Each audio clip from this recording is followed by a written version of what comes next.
1, 2, 3, 4, 5.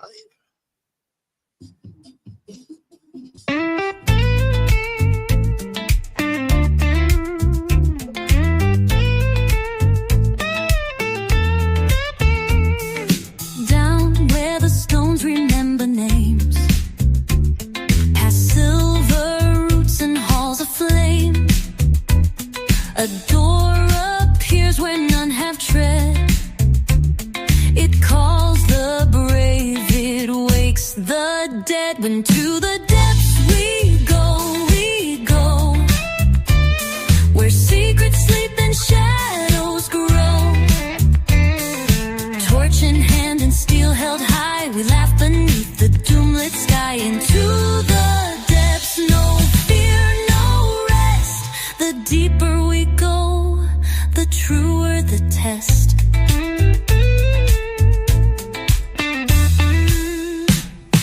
Whispers echo through shifting stone, each step forward more alone.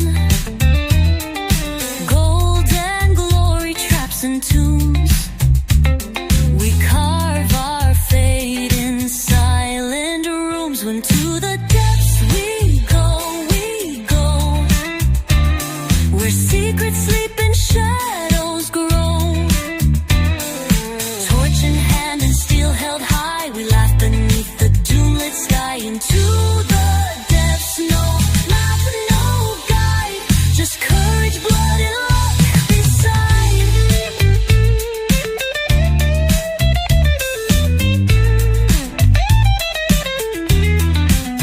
Will we rise with treasure bright, or feed the dark and lose the light? Each tale ends, as all tales must, in song, in stone, in ash or dust.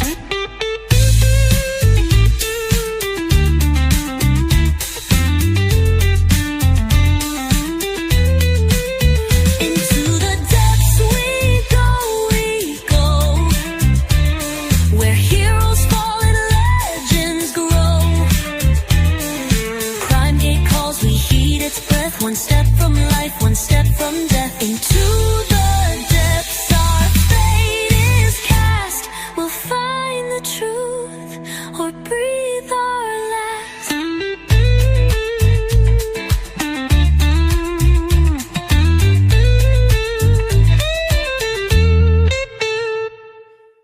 A sudden hush falls over the crimson canopy of the scarlet grove.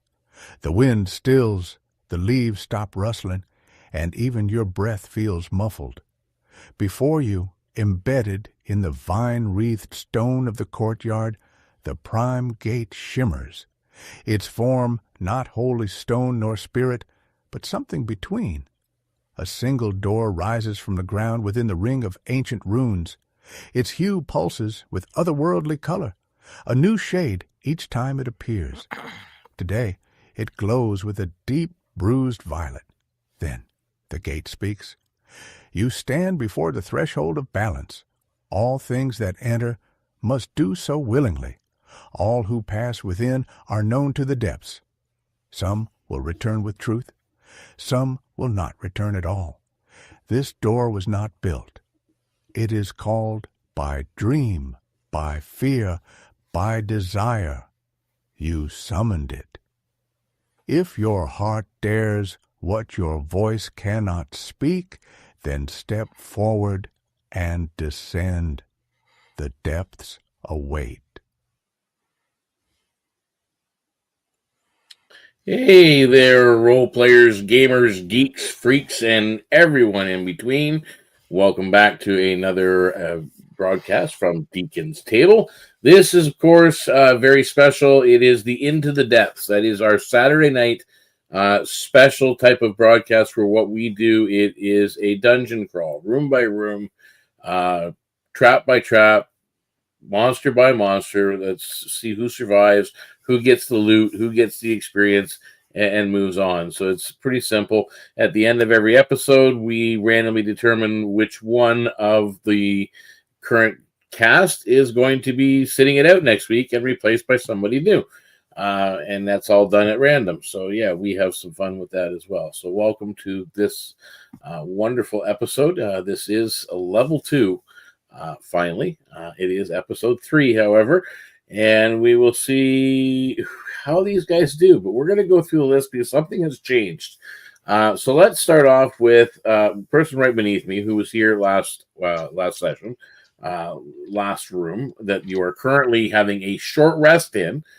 And that'd be Runetash. Runetash, who are you and who are you playing this evening?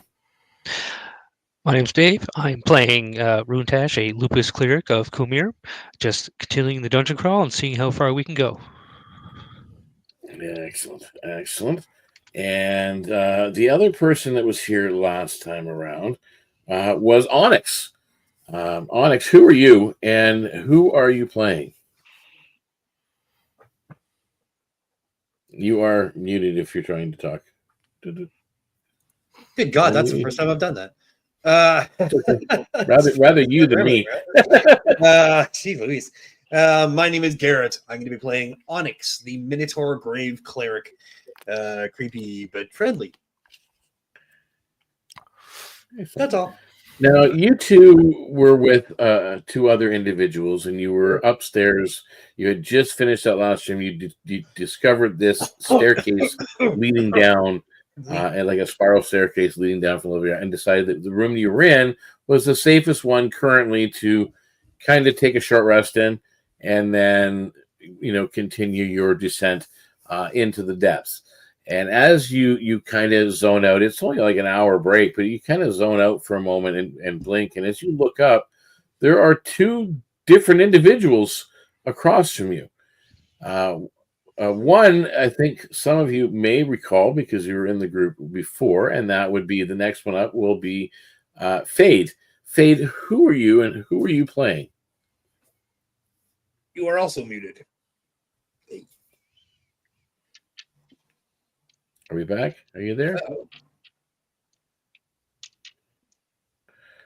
I think we're having technical difficulties. I was Are going you to say, there, I don't Johnny? hear you if you're talking. Oh, heard something. Let me see if I can do something on mine. No, I've got it turned up all Hello. the way on my end. There we There you go. are. There you are. Hello. Yes, I am Jenny, and I am playing Fade Zamora. She is a Ambroscayon Celifern. That's her race, and she's playing a Draconic Sorcerer, level 3, Excellent. with a Sage background. Excellent.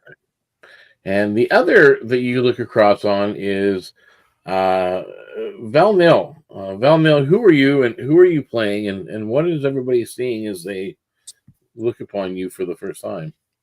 Hey, I'm Ace. I'll be playing Valnil, reborn, frostborn human grave cleric of Griva. And she basically stands as this big, muscular woman who basically just, has this very monotone-looking face. And kind of just a flat demeanor. Excellent. So 2 new people have shown up in place of 2 others that were with you last time around. I mean, it's you're taken back a little bit, but those that have witnessed it from the time before have already experienced it once and kind of get that this happens. And at this point, you kind of pick up, and you are left now after your rest. There's this staircase that descends down to the next level into the depths. You guys have completed the first level. And as you head down those stairs, it is a very narrow, that's 1 across. You can't go 2 at a time. It's just 1 at a time down the stairs. So who would be the first one down the stairs? Like, in what order would you guys be descending? Fade would say, "Well, hello.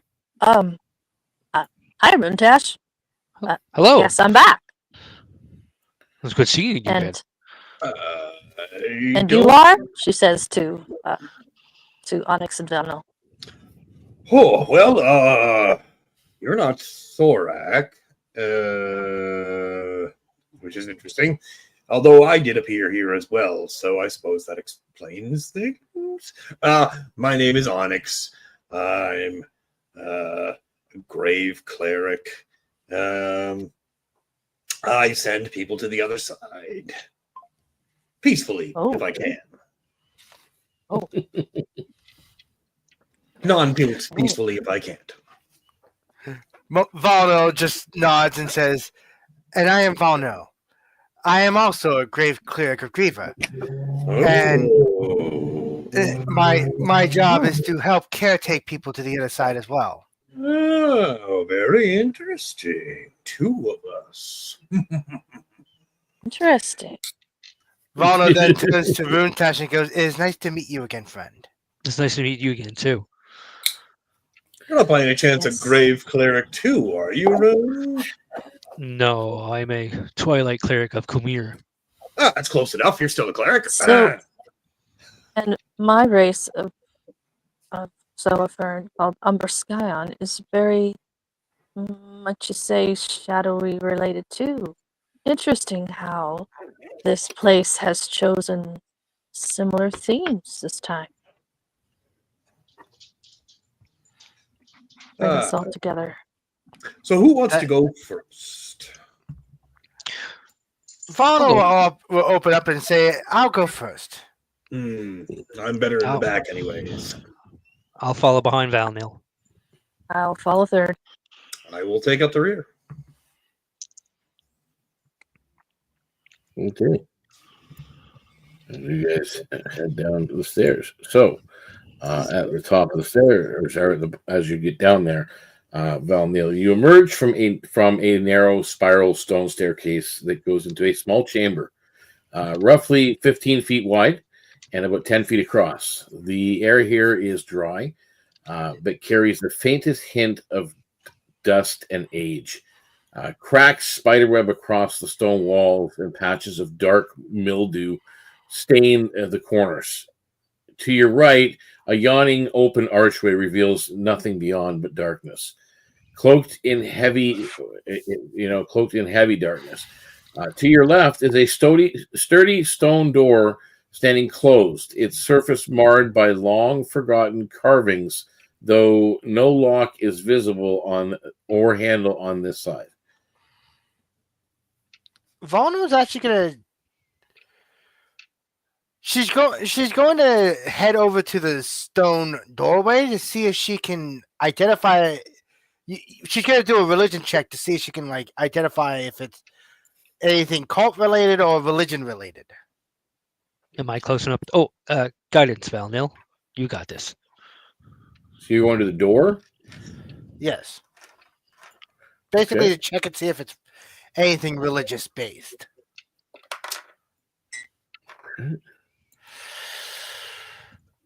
I don't look good.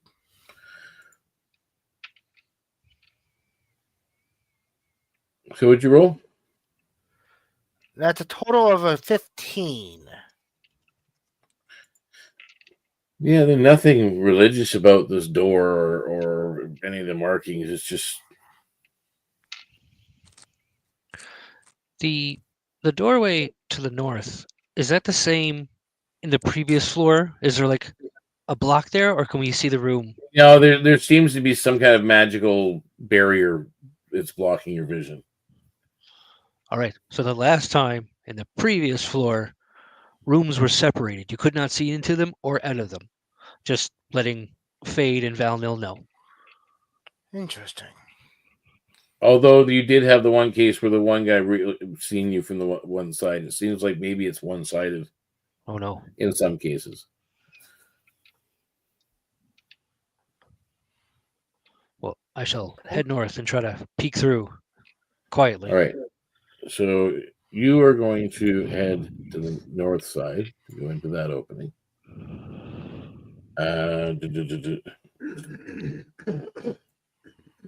Move me on into the room. To follow them. The fade comes down. There. So you get a little bit of a thing going on. So you peek into that other room, and that is Or can I not see? Yeah, can never see when I want to. Okay. Beyond the archway, the hall opens into a wide, long chamber, 25 feet across and stretching about 35 feet ahead. 2 rows of crumbling stone pillars stand vigil, one on the left wall and one on the right. Though many lean dangerously or have collapsed entirely, large puddles of stagnant dark water have collected between the cracks and debris on the floor. Every sound in here, in the footsteps, your breath, the creak of your arm or the rustle of your fur, echoes unnervingly into this room, warping, twisting, unnatural. This gloomy feeling. So that's what you see on the other side of that archway, Runtash. Oh no, pillars. Yeah.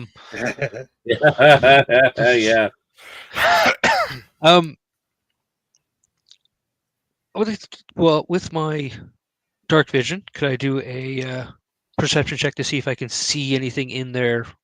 Roll me perception. And you don't have disadvantage because you have dark vision. Where are you two? 23. Nice. You notice that the echoes seem to create an auditory illusion. Faint whispers or phantoms' footsteps all of a sudden spring up and seem to intentionally extend what you're listening to. It's intended to disorient intruders. Amid the debris at the base of one of the pillars on the right wall, you spot a faint seam. Like you see the glimmer of light on the same. Perhaps something is hidden at the base of that pillar. You're not so certain at this point. All right. So, all right. So, what about Fade and Onyx? Well, they're peeking in, and one's peeking to the right, one's checking out the door, doing like checks for religious checks or what have you. What is Fade and Onyx doing? I think we dropped Fade by accident. She's not back yet? Oh, there she is. All right, she's back. So, yeah, we need to find out what Fade and Onyx are doing at this point. I'll let Fade go first because she is ahead of me. Yeah. Go first where? Sorry. That's okay. Don't be sorry. Well, the room north of us. Oh, dang! And then I'll. How are you? You go. What are you intending to do? First, you can walk through her friendly square anyway. First off, I don't have dark vision, so I'm going to cast light on my quarterstaff, Gandalf style. So that entire room is now lit up. And then I will go over to Valnil and investigate what he is looking at. See if I can't see. You see, what kind of a door is it? Can you describe it again for me? Yep. Sorry. Don't be sorry. It's a very sturdy stone door. Okay. It is closed. There doesn't appear to be a lock on it or a handle, but it is definitely a door. You're sure it's a door. Okay. Can I investigate the nearby walls or floors? You're checking around everything? Yeah. So see if I can find any like hidden switches or latches or something like that that would assist, or some way of opening the door somehow. Yeah, that you check that door. Well, he's doing like he's checking for religious connection.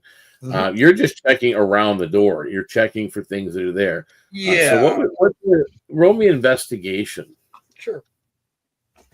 I'm gonna do myself with some guidance as well as I can.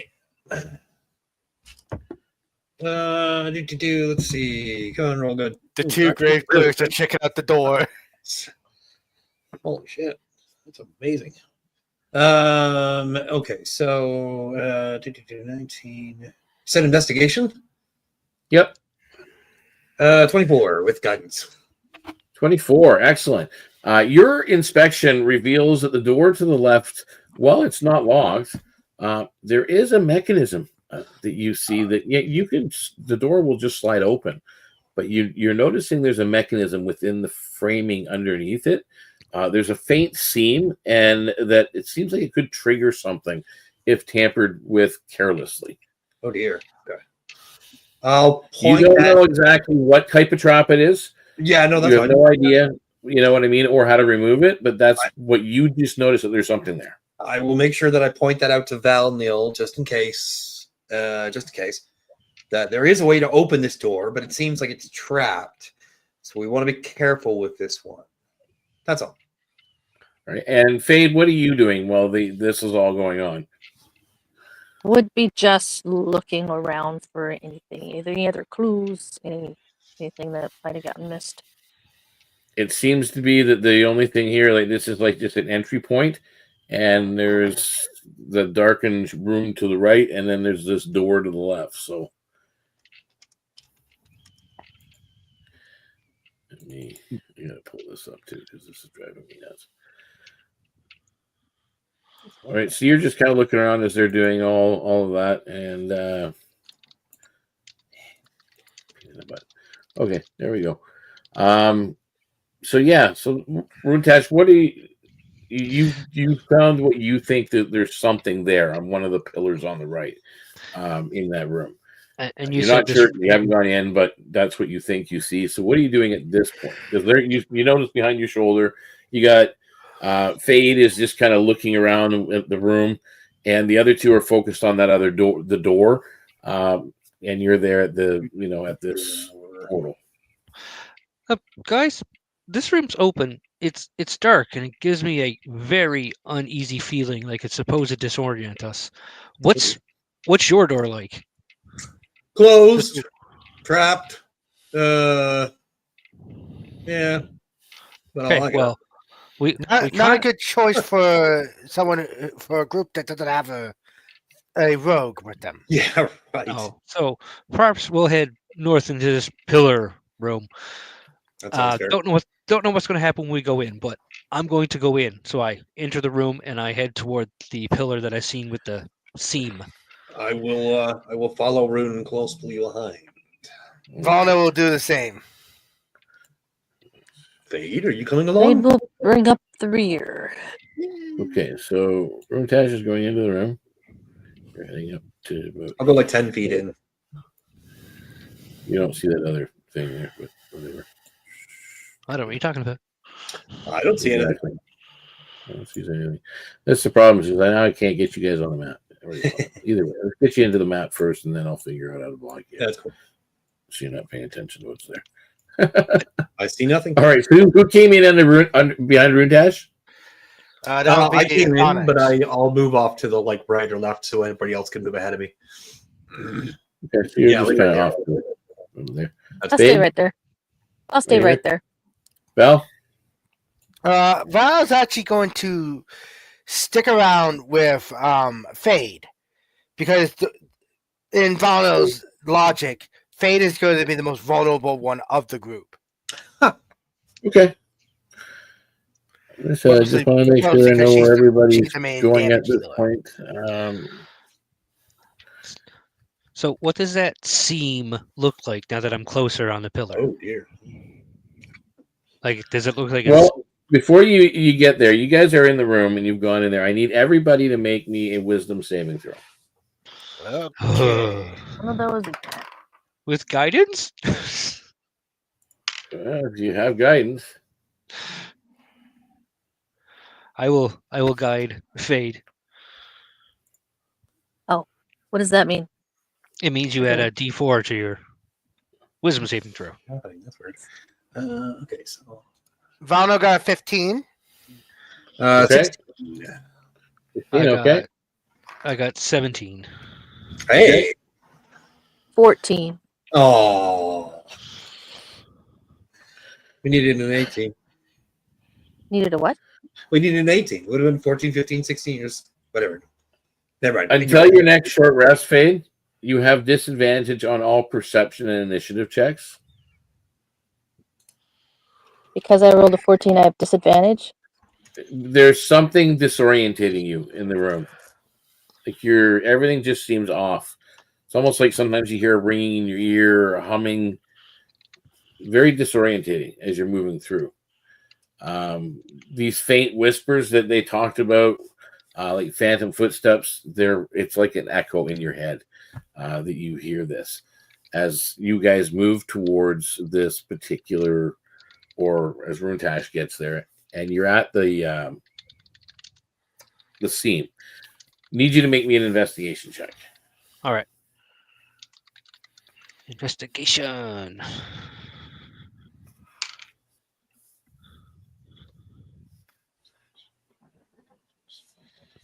Oh, only a 12.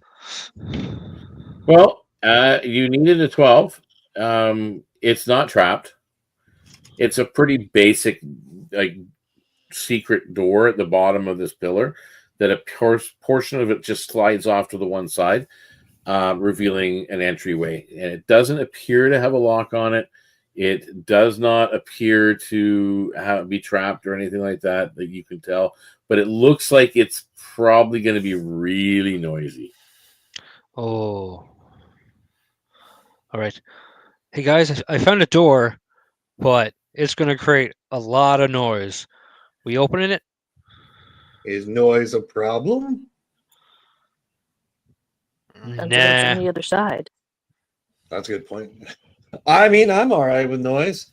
I tend to make a lot of noise when I'm walking, anyways. I'm rather Noise loud. can alert enemies. Right. Yeah, but I feel like there's not much we're going to be able to do to avoid that. I pull the door open. Okay. You slide it off to the side. The concealed panel grinds, and I mean it echoes in this chamber, and it's for most of you, it's just irritating. For Fade, because you already have that disorientation that really now they're just kind of getting that level. It's hurting you. Like it's really starting to cause an irritation. This high It sound covers her ears. that you're getting. Do I notice Stop. that when that happens? Well, she's just said stop as well, and she's held her ears. Fade, what's wrong? Like you're driving knives into my skull. I can't stand Ooh. that noise. I'm going to walk over and cast Lesser Restoration on Fade. Okay. You cast Lesser Restoration. The effect dissipates. Oh, thank you, Runetash. That's a You're lot welcome. better. Um, Wow. What did that? I think as that room- you have slid the panel aside, it reveals a very narrow crawl space that seems to go down and further to the right in the room. How narrow are we talking? Like, would I have a problem fitting through there? You'll fit through, but I mean, if you make any sharp movements in that, you're probably going to gore the sides of the. Oh dear. Okay, good to know. Yeah, so it's narrow. was kind of tight. Hey, squeeze in. At first, it looks like it looks like a natural cave. Okay. Like a crack had opened into this pillar. That's what it looks like at first, but then all of a sudden you realize, no, there's solid stonework around the foundation. It's just meant to be a very narrow shaft for someone to fit through. I'll head down. I would have no problem. I don't know if you are getting through all Okay, this. so Runetash is jumping in. Or downhill. I'll follow. It opens into a small chamber beyond that's 15 feet wide and 10 feet deep. The air feels very heavy and cold. Wisps of mist swirl lazily along the floor, clinging to broken stone. To the right, a set of narrow, worn stairs rise upwards, disappearing into the swirling fog that thickens with each step going up. So you really don't see much of those stairs. The stone walls are bare, but weep with condensation, dripping faintly into shallow puddles that dot the cracked floor. That's what you see, Rintash, on the other side. And let me just kind of slide this. I apologize. Did you say there were stairs going up? Yeah. That's interesting. Which is odd. Yet, but you actually do pinpoint that. Wait, you went down to get to this level? Oh, true. Yeah, Yeah, of course. There's stairs now going back up. Where do those go? But you can't really see up them. There's like that fog. It's not as heavy as the darkness between the rooms, but it's there. It's like intentionally there, blocking your view. All right, call back up, or go back up the passage, and there's another set of stairs going up with these going down. I don't know. I don't understand. But there are stairs. What? Oh, That's like curious. this is the way we should go. You want to go this way? Well, I mean, we can't go the other way because I don't think any of us know to actually how to disarm a trap other than opening and hoping for the best. Yeah, it's probably not the best idea right now. Okay, then maybe I can help. And she would do cantrip, minor illusion, and make an illusion of a small goblin that might be familiar to some. And then the roaring fox. She's got a minor illusion of Gabba in front of them as they go going through the door. So you guys you're going into there, but you've got an illusion of Gabba in front of you. That's awesome. Yes. Yes. Okay. Let me see where I can pick up Gabba from. Oh. We have a Gabba clone. Illusion. It's a little mini Gabba. There you go. You're going into this room. That's awesome. You're sending Gabby in first. Okay, so same thing for you inside that room. You get that fog covered something you can't see up it at all. You're just looking at these stairs that go up, and it gets darker and deeper fog as the higher up it goes. Anybody else doing anything else in the room? Yeah. Give me a second here. I'm just trying to see if I can do that with this. No, I can't. Never mind. I was going to... No, never mind. That worked. Hold on. Let me read this again. I apologize. Give me a second.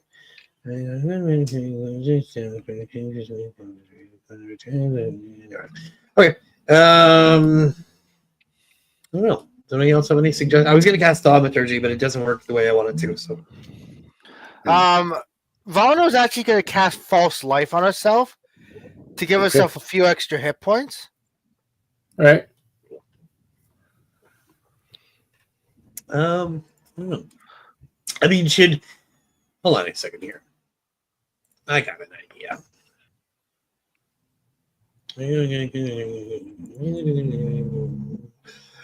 Can I cast Eyes of the Grave? Okay. It just gives me the location of any undead within 60 feet that isn't behind total cover and isn't protected from divination magic.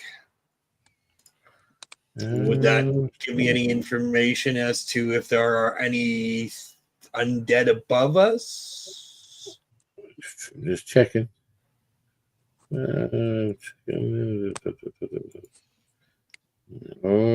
don't think. No, there is no undead. Okie doke. Well, I'll mention that to the rest of the party that there's no immediate undead in the area, which I guess is good. I don't know if that helps at all, but well, there was kobolds. Undead around Kobolds us. last time. Well, they'd have to be undead for me to see them. But I mean, that's something. I guess we just head on up. Yeah, heck yeah. Okay, so what's going on? Are you sending Gabba ahead first? Yes. That's awesome. Illusion GABA up ahead first. Okay, Yeah, so I'll follow disappears behind. into the fog. Well, I can't. I have to stay close enough to it. How So far? you're going right behind I Gaba. stay 30 feet. So it's like So 20 feet you ahead. can be a ways back. Yeah. So he disappears into the fog. I'll follow behind, but I won't go through the fog. Do I hear anything? Yeah, I was You're gonna say, not going through the fog, so you're taking it to basically one of the bottom step. Yeah, I'm just watching the GABA clone go through the fog, and I Well, want to. you after about maybe 3 feet, you lose complete sight of him. Or but can we hear anything? Can I hear anything coming from the other side? Like anything reacting? make me a perception check.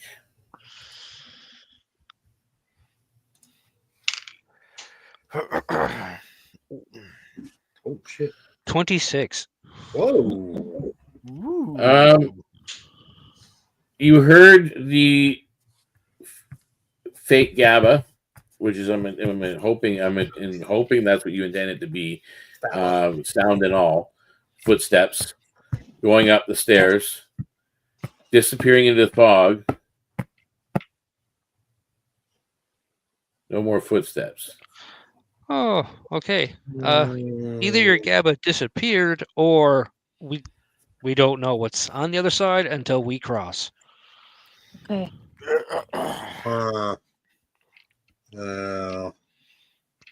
I mean, I'll go if anybody else goes, but let's just be careful. I think. Yeah, I'll head up those stairs defensively.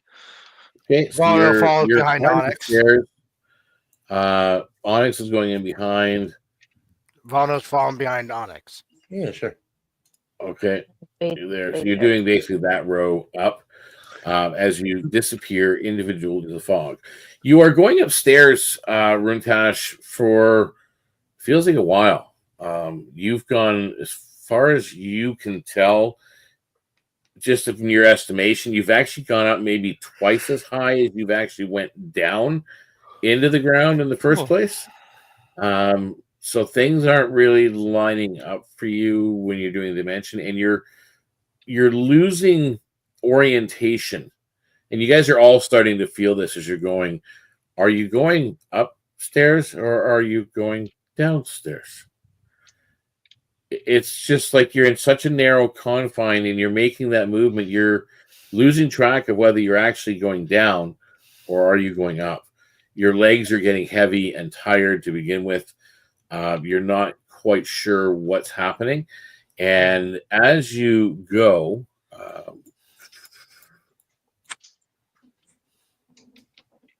Runtash.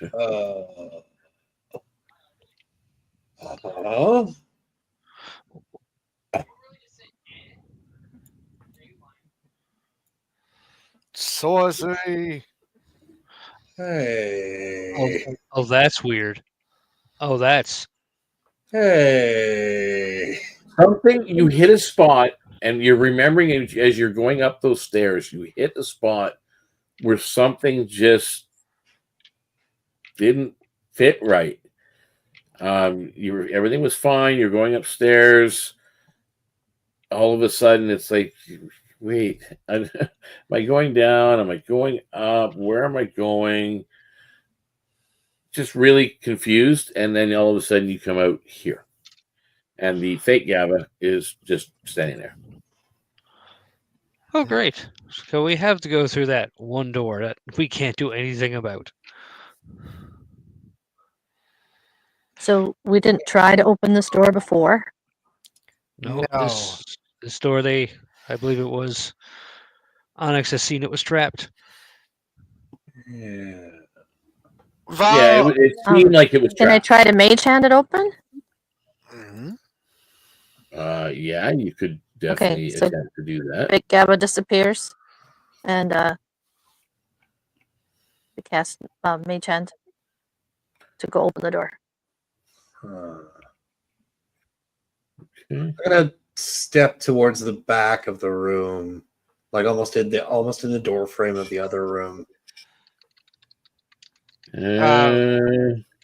Meanwhile, Valno Yep. is actually going to step in a way where she'll take the brunt of the damage if it blows up. and hits everything in the room. There is, as you notice that you triggered this trap, you see these small needle-like piercing metal fragments that came out suddenly when the door was opened that would have pierced you had you gone through normally. However, when that happens, from the cracks around those metal spikes, those metal teeth, a mist has filled the air. Oh dear. I do need you to make me a saving throw. Actually, a dexterity Okay. saving throw to get out of the way of this gas. Let's to kind of dodge it and move it around the room. All of us? Yeah, everybody that's basically coming down back into the room, which is, I mean, I guess that's for everybody. Dexterity is not Valno's strong suit. You said a dexterity saving throw? Dirty Yep. 20 for Fade. 9. Can I guide him? No, I guess I can't. 'Cause Oh, it's a saving throw. Son of a diddly. 5. Ooh, 7. okay. Oh dear, that's 3 of you. No, it's not. Oh, No. it's all 3 of the No, clerics it's too. not. I'm very large, and so Yeah, it's not a lot. It's just 1d8 poison damage. Hey, I am It's resistant like to burning poison. your lungs, basically. I take that in my sleep. And it's a 6. I Just take 6 points 3. of poison that damage in each my person. sleep. And you've now opened up the door to that particular room. So Okay. Wow, that sucked. Let's not do that again. no. These pillars and doors. Right. Oh, at least this one's not leading you back into the same room. That was. I hope I feel like for there's now. Who's first? Who's going through that door first? I feel like there's something we're missing with the room above. Apparently, Gaba's going through first. I know. I thought that was the point of the fake Gaba, was it not? Or is Gava it? was not. No, she let the fake Gava go so she could mage hand. Oh. She went kapoof. Okay, so Oh my fake Gaba's God. gone. But she can bring her back. Okay. So who's going through Anytime. first? I will step through. Yes. Laris? Yes. I'll step Yeah. through first. Oh, Okay. Fade's going through. All right. Fade, Howard, and then Runtash, and then Onyx, and then Valnil by the looks of it. Okay. As you are entering into this particular chamber. This looks like a fun room. The door opens with a low groan into a grand but ruined hall, stretching 35 feet wide and 25 feet deep. Ancient stone benches, shattered wooden railings suggest this once served as a gathering place or ceremonial chamber. Dust hangs heavy in the air. The center of the hall is relatively clear, but both the corners and edges of the room are cluttered with piles of fallen masonry and splintered beams. To your left, an open archway yawns into the wall, swallowed by darkness, its passageway beyond concealed from view. So Would what step is to the Odyssey right doing? to let the others come on in. Okay, so you are entering to the right, to over here. Other way. Or right. To your right. Yeah. Okay. Okay, so let's bring everybody else in as we're going. So, Runtash, I'll head 2 straight ahead. go ahead. 10 feet in and take a look around. Okay, so you're doing the same thing. You're coming in on it. I will go 2 spaces to the right of Runtash and 1 down. There you go. Right there. There you go. And Valnil. She's gonna stick close to Faye. Sorry, Fade. Okay, so you're there. All right, so let's blow you back up here where you are. So what are you doing in this particular room? Like, what's I'm gonna give it a nice, thorough once over. Give it a good at look least. over. Step Roll me a carefully. perception or investigation check, and yeah, you can have help if you choose. I will give guidance to. What are they? You said Onyx. perception or investigation? Yeah, perception or investigation. I suck at both of them. 25 perception. So you rolled a 25. Yeah. It doesn't matter what I rolled. It was bad. Amid the rubble, to the sides, you notice disturbed dust and faint clawed footprints. Something has moved through here recently, perhaps circling to ambush the unwary. Without warning, a massive bloated form surges from beneath a pile of broken stone. Mottled green scales and slimy skin stretch over a gnarled frame, its eyes burning with sickly yellow light. With a gurgling roar, the creature lashes out, scattering rubble as it rises to full height in basically a reptilian amphibious monstrosity in appearance. So at this point, you are going to re-rolling for. Good job, Buntash. You woke up the monster. Yay! At least it's not a pillar. Wow, hey, this dice is going into the I dice rolled 2 16s, so that's a 19. 19, so we're getting there. Dice jail. Where's my pencil when I need it? 17. So Luca rolled a 19 for initiative. Fade. Yes. I rolled a 16 plus 3. Oh wow, I not got 21. Nice. 17 for me. Hey guys, I got a 5. You're okay. Oh. Oh dear. Hey guys, I got a dice jail. 5. Don't worry. Very cool. I haven't even rolled mine yet. 1. Oh, okay. You can live with that. Okay, top of the round. And I will actually, I'm going to load up, see if I can put up here what it is you are looking at. Probably a good idea if I did that.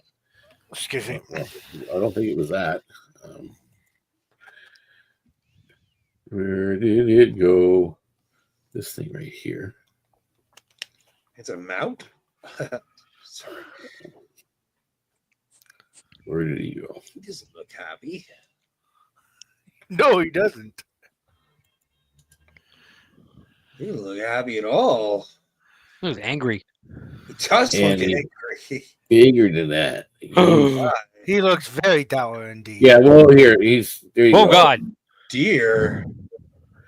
So one of those puddly things were buried underneath some of the rubble that were near the door. And as you were there, kind of poking around, looking at stuff, he's out and ready to go. So at the top of the round, Val Mill, you are up. What are you doing? As this thing has emerged and is just coming out. There's a few options I can do. The thing that comes to mind is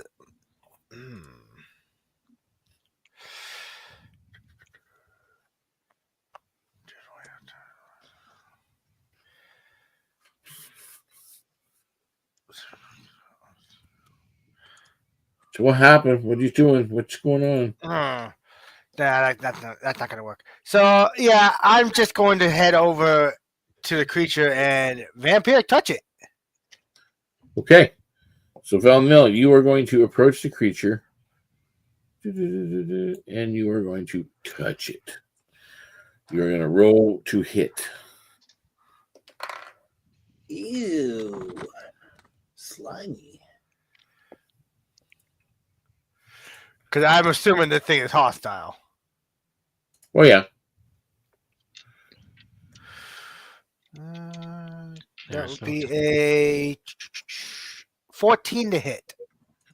14 to hit. Oh, wait, no, sorry. 16 to hit because of the spell modifier. Yeah, well, you hit it 14. So you're good. You did hit it and roll damage. 3d6. 7. Sorry, 2. I read that upside down. 2. 2. So 6 damage, and I gain 3 life. Okay. Alrighty, sounds good. All right, so moving down the list, we are at Luca. You're up. Fade will shoot a chromatic orb at it. Sorry, Fade. My bad. And she will, let's see, she will make this. She sees it's you said aquatic looking? Looks like aquatic, amphibious. It's definitely a monstrosity, though. Could be living in these pond waters down here and stagnant waters that are inside some of these rooms. Let's try fire just to see what doesn't like fire for the chromatic orb. And yes, I've got 2 damage. Oh, yes, I did roll 11, which is a 17 to hit. 17 to hit. That hits. And so I have what orb does. Look it up. Hopefully it's not going to kick me out again.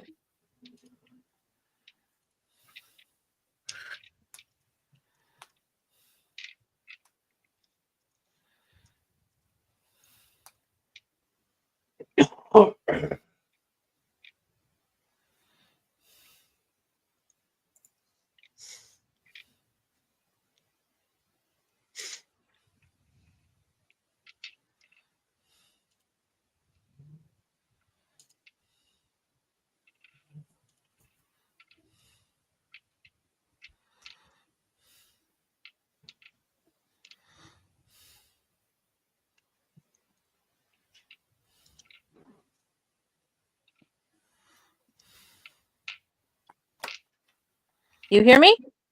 Yep, I do now. 8 points of damage. 8 points? 8, yep. And Excellent. right now I don't think I can do anything. So that would be my turn. Okay. Oh, I will also actually I take that back. Bonus action, I'll activate my innate sorcery. There's a surge in magical power for 1 minute, and my spell save DC will increase by 1 for save spells, and advantage on attack rolls for sorcerer spells. Fair enough. Sorcerer spells. Fair enough. 5, 10. So everybody but Fade, make me a strength saving throw. As it seems to almost like belch, and this icky greenish black sludge just covers the area 10 feet in front of it. Who do you need to make that save? Onyx, Valnil, and Runtash. Okay. I got a 19. 15. Damn. Okay. 10. Oh dear. Oh dear. Okay. You are Onyx, you are restrained basically for 1 full minute. Awesome. Is there any Restrained turn to get out of it? You get to repeat the saving throw at the end of every turn. So you will be able to eventually get. You can still if you can throw something from where you are, you can do it, but you can't really you can't move. You're kind of stuck in magic at all. Yes, you can cast magic. All Ranged right. attack, no problem. Not a problem at all. So that's that's the way, and that's what his action was. And does he recharge it? Son of a diddly. Okay. With that, we now move on to Runtash. You're up. Let's see here now. Just give me 1 second. Onyx, you're on deck. I should have been prepared. All right. As my action, I am going to cast Toll of the Dead on the creature. It needs to succeed on a 15 DC wisdom saving throw. Wisdom saving throw. Does he have wisdom?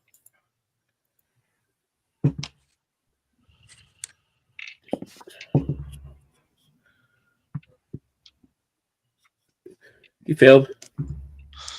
All right, he's already taken damage, right, from vampiric touch.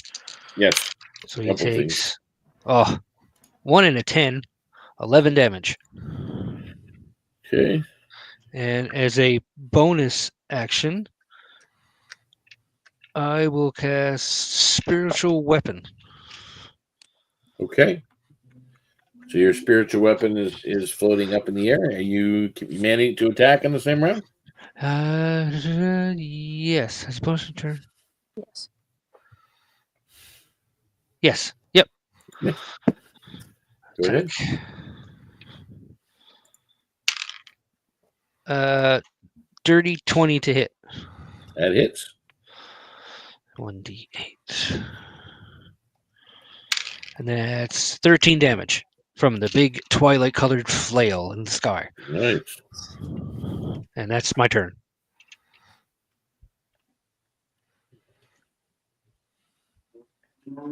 Okay, perfect. And then that takes us to Onyx. Onyx, you're up. Well, I was gonna cast blindness deafness, but then I decided to puke on me, and I don't like that. So I'm gonna cast guiding bolt at it. Just a level Okay. 1.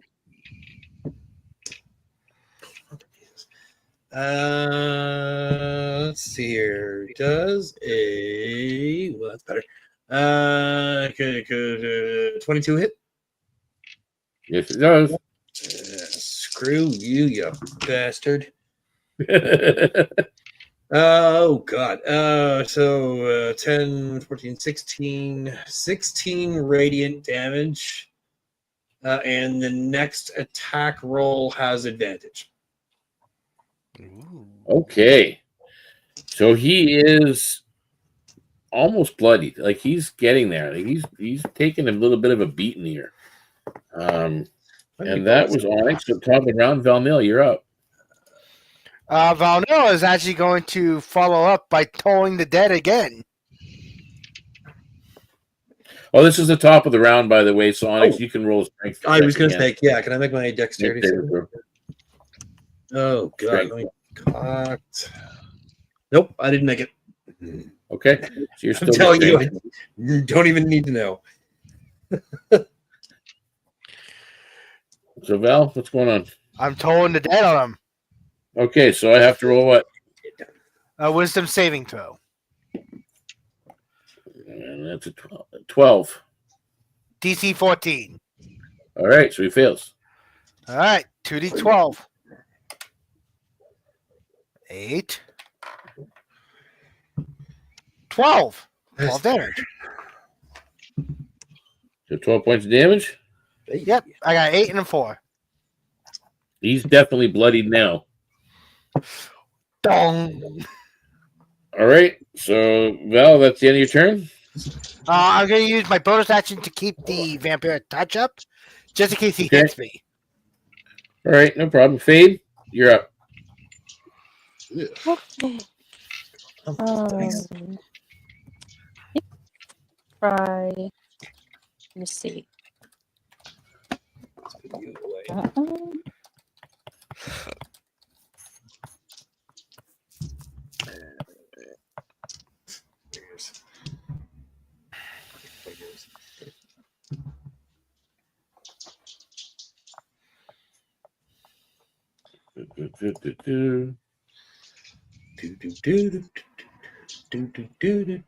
Can you guys still hear me?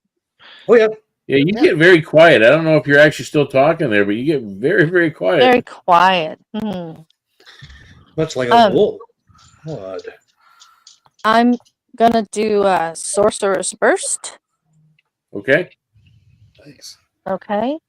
So I'm casting, you see this strange energy kind of whirling in the air coming from her hands. And I'm gonna shoot it out at him. And that is a 17 to hit. That hits. And it's going to be psychic damage. Yep. And it's going to be 4 points of damage. 4? Okay. Yes. So we've hit the thing with necrotic damage, psychic damage, radiant damage. And you're damaging it. I mean, it's hurting for sure. So at that, it is now its go, and it's going to reach out. Is it going to do that? Actually, it's going to run over to here.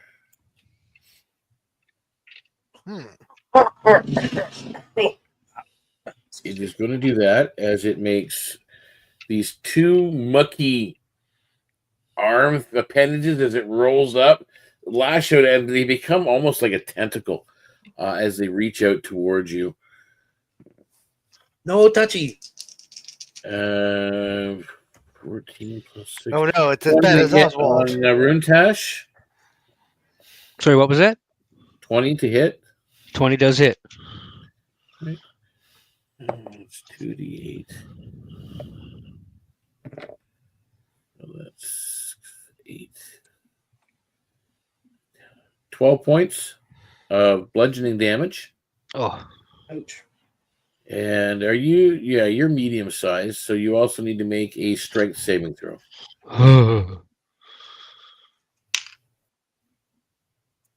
How's a 12? You're grappled. Ah. That's not good. Ooh, an 18 plus 6, 24 to Valnil.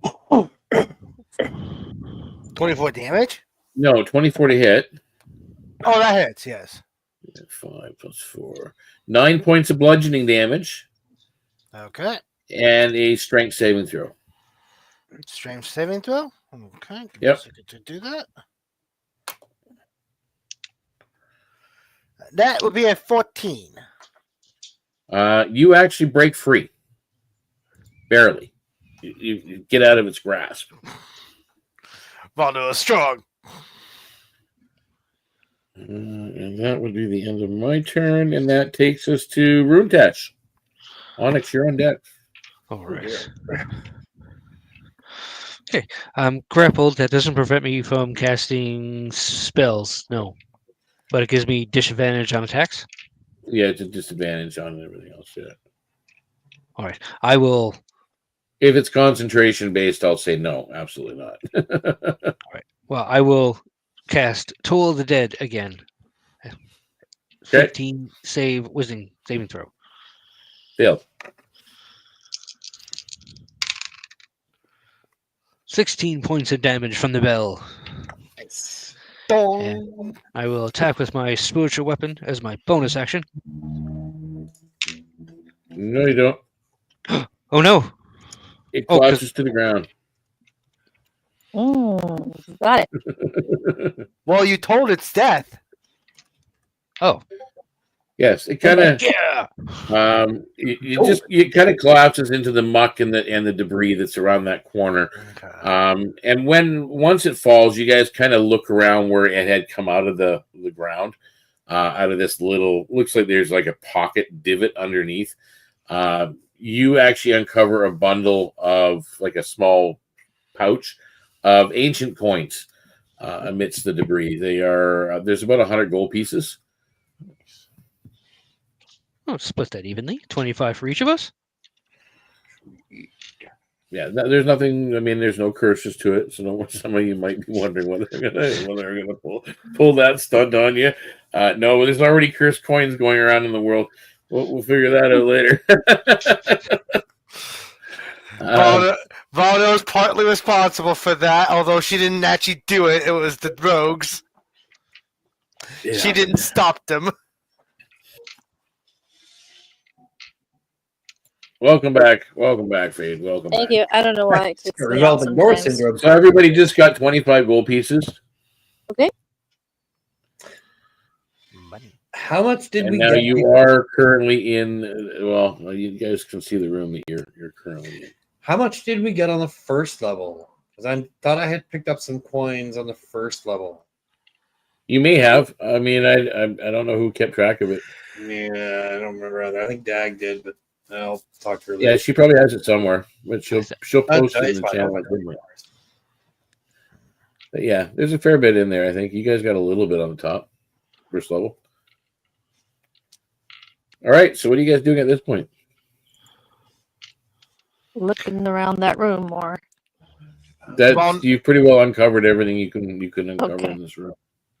Volno's going to ask if anybody needs healing. I'm quite hurt.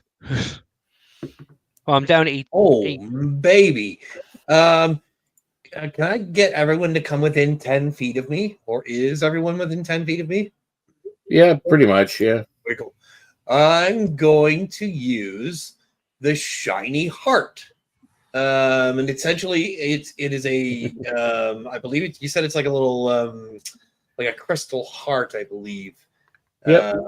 And what it can do is once per day for allies within 10 feet, I can give them temporary hit points equal to 1d8 plus my proficiency bonus. Where's my proficiency bonus? So 3. Ooh, wow. So everybody gets 9, 10, 11 temporary hit points.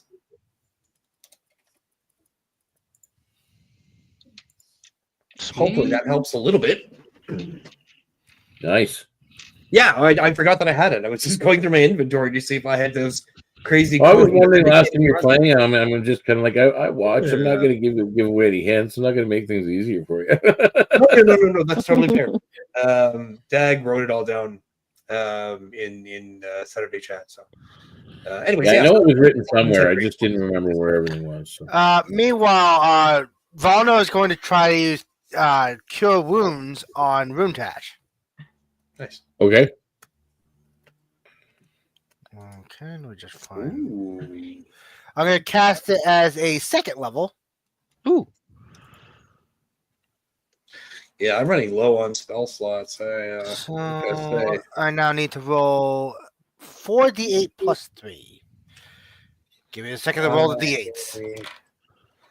I've got 1 more first level spell slot and 2nd level. Yeah, it's been a while. You guys have had like a short rest or two, but you haven't done a long rest in a while. Yeah, I'm just letting everyone know where I stand. I healed you 25 hit points. Damn, nice, sweet, nice. That tops me back up to full.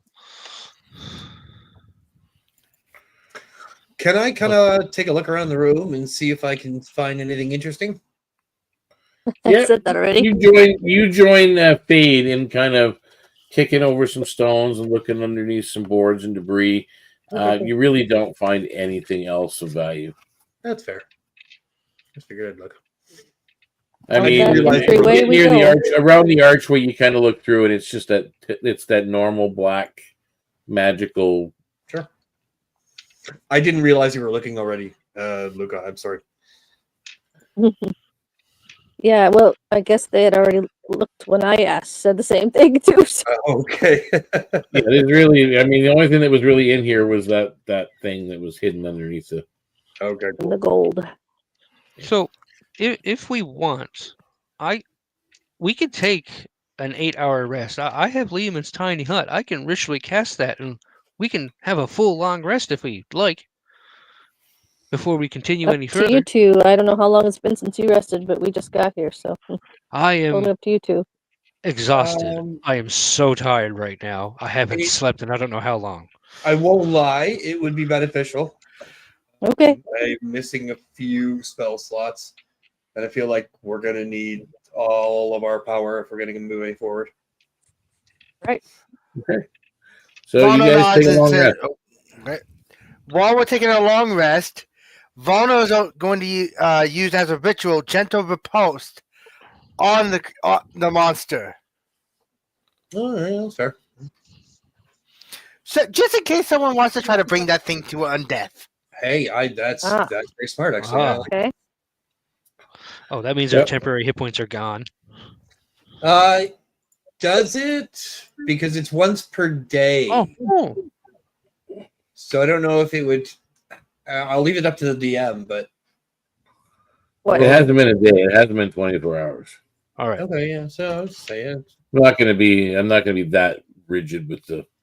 That's why I asked. I didn't want to assume. Yeah, that's So the cool. time passes if you rest, and you guys all feel refreshed enough to continue on. So you have that open archway that now leads somewhere else. I got to tell you, I feel much better. That hut is something else, man. Oh, I'm ready to go. Yeah. That's fabulous. Thank you. I appreciate it. No problem. I will head to the doorway and push through. Okay, you're going to go right through into the other side? Okay, no problem. Yep. Are people just going to follow behind him? Vono just basically gives a little Yes. quick prayer to the creature, then follows suit. Okay, so... Probably last. I'll go second or third last, I guess. Behind Val Nil, I guess. Is that how we're... Okay. So you push your way into the room, past the curtain of blackness. Crossing through the archway, you find yourself in a square chamber, about 25 feet by 25 feet across. The stone walls are slick with dampness. The scent of stagnant water thick in the air. Greenish mold blooms along the lower portions of the walls, pulsing faintly in the dim light. A faint drip, drip, drip echoes somewhere overhead.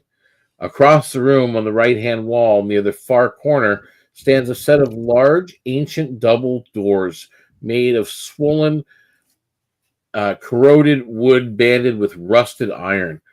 They sag slightly on their hinges, yet somehow remain closed against whatever encroaching decay is around them. Okay, I'm going to make sure to cast False Life on myself just in case something bad happens. Okay? Oh. This is the room. I mean, you have that... We still already have temporary hit points from Onyx, I was right? going to say, I don't think they stack, do they? No. No. So, yeah, casting False Life on yourself wouldn't help you. Oh, okay, never mind then. Can I just do a general search around the room? Just looking around. Okay, so you're... Like, are you just doing like a glance, or are you kind of doing the whole? No, I mean I'll walk around and just look around, investigate the room, I suppose. But I'm not like looking for anything. So you can make me a perception or an investigation roll, whichever one you feel. Guidance. I was going to say guidance. Thank you. Where's my D4s? My D4s are right here. Let's load this one. Nope, that's on the floor. Nope.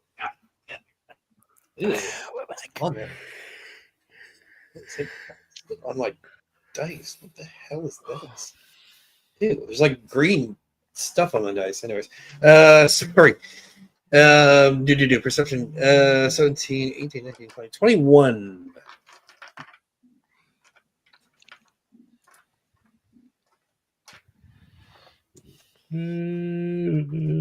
Sorry, yeah, there was green goo on my dice. It's weird. I don't know what it is. It's disgusting. Ugh. Oh. Oh no. I don't see you. I don't see you. I don't see you. I don't see either of you. What have you done? I just looked. What'd you do? Literally, I just looked. No more searching. You were doing the walk around the room. You're casual. You're looking at stuff. You are examining things as you go, and you're just looking. You're paying close attention. As you go, and you get to the spot where the door is, and you do look at the door for a little bit. Sure. And you spot faint signs of a complex mechanism hidden within the ironwork of these double doors. It's a delicate set of gears and wires that are partially obscured by corrosion. In the far right corner of the opposite wall, you do notice a slight seam and discoloration. Something might be hidden there. But as you move deeper into the chamber, and you just kind of get past the door a little bit over to where that thing is in the where it looks discolored. Sure. The mold itself in the one spot seems to heave and split and these two grotesque shapes, bloated, rotting creatures, lurch up from these damp patches in the stone. Their bodies riddled with festering sores, with gurgling growls. They stagger forward and attack. Do they? Yes. So We shall we'll start see off with, that. once again, initiative. And this time I we're going to don't find. still have the Twilight Cleric. Oh, I give it out whenever I want, as much as I want. So So I do still have it? and I can switch it and move it around, and Nice. basically whoever I decide pretty much always has advantage on initiative.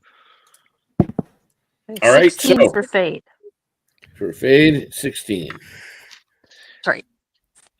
Runetash. 14. Ooh. Onyx. I also got a 14. Okay, we'll get back to you two in a second. And Valnil. A 9. Hey, Who's all right. got the higher decks between Runetash and Onyx? I only have a +1. In dexterity. So, Yeah. So do I. Hey, rollies. Okay, roll up. Roll up. off now. 16. 7. I got a 7. Okay, so 16 wins it. I like this dice better.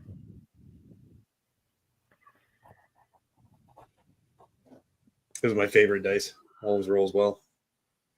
Okay, and what are these guys at? Easy, pretty easy, isn't it? And just so you guys can, where are they again? Let's have a look. See here.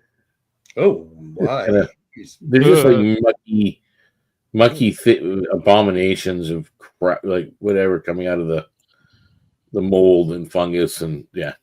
I hate this place. I hate this place. I hate this place. Okay, so first up is Fade. Well, something that'll hit him good from the back. Let's see. I'm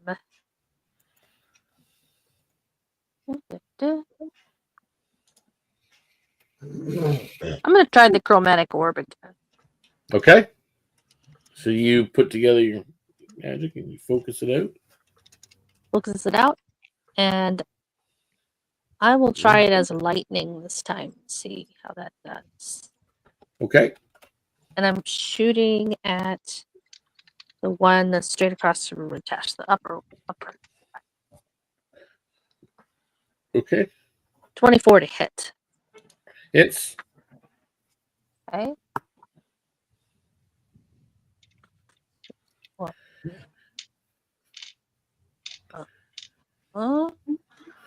Let's see.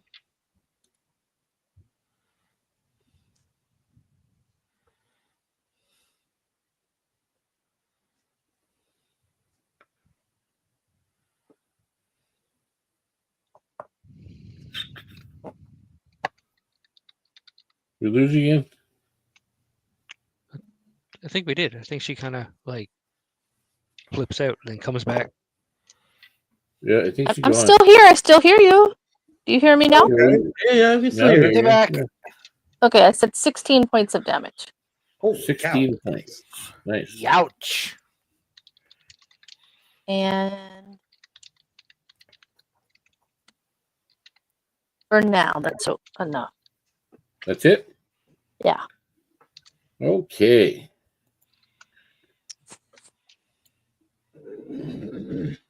Oh, no. Back up. I don't think it's gonna Yeah, listen no. to you. Yeah, they're not really I can listening hear to you. No, stay there. Yeah, no, they're coming in. They come forward, and these, if the thought of something vile attacking you is ever been there, you look at these claws that they have, and they're festering. They just, it looks nasty as they come and they take a swipe at you. Thank you. And that is a 4 + 5, 9 to hit. I believe that hits Mrs. Very Onyx. much says, yeah. Okay, and Did you say 9 hits? No. Oh, No. misses. Yeah, I'm pretty sure this is going to hit What? Rune Tash because it was a I'm 19 plus 5, so 24 to hit. Oh, it hits. And that is 2d6 plus 3 slashing damage. 2 plus 3 is 5. 5 points of slashing damage, and you have to make a Constitution saving throw.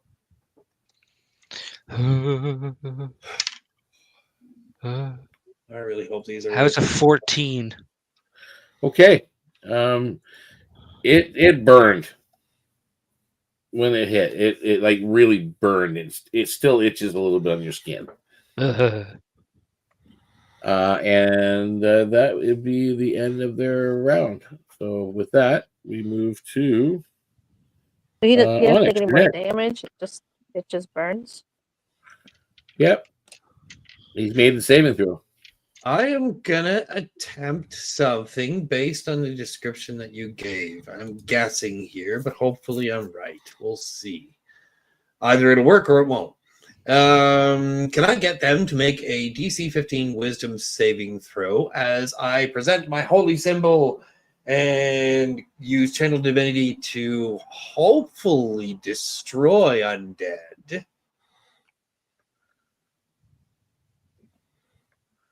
Okay. They're not undead. Okay, well then it Oh. doesn't work. Yeah, it doesn't I work. It took a just shot. kinda- You're like, ooh, I they're took not a shot undead. and it did not work. In that Grayson. case, who got attacked? Somebody who got attacked? I got Rune Rune Tash got attacked. I will cast Healing Word at second level on Rune Tash. You will get 3, 7, 8, 9, 10, 11 hit points back. Thank you. Go. And that's my turn. I tried. And Rune Tash. Go ahead. Oh, me? Rune Sorry. Tash, you're up. All right. I will cast Spiritual Weapon as a bonus action. Excellent. And I will Toll of the Dead, the one directly in front of me. Okay. 15 spell DC.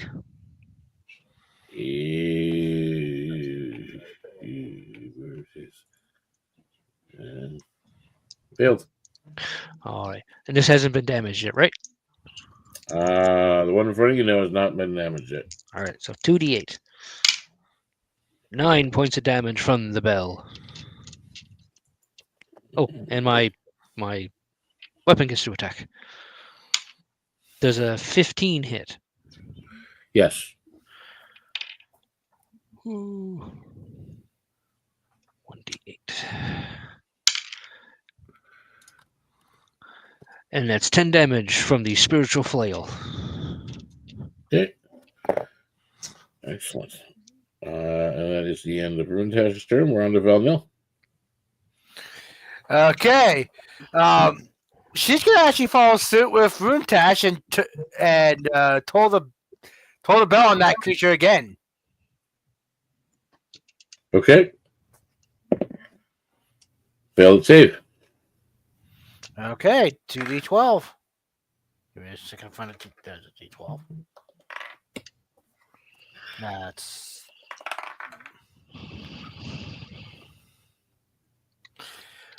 Eh.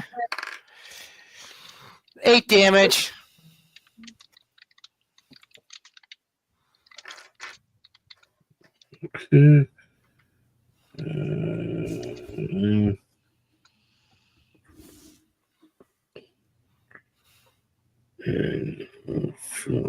Okay, perfect. All right, and then we go to the top of the round at that point. Before the round is over, I need everybody to make me a Constitution saving throw. You are, as you guys are all, like, you're moving about this room, even if you're not moving far, but you're not standing directly in one spot, especially now that you're engaging. You're kind of pushing through these clean spores and mold patches and so on the floor. Can't save. That's not great. I wasted my nat 20 of the night, so that's a 22. Okay, well, you're fine. I got a 19. You're fine.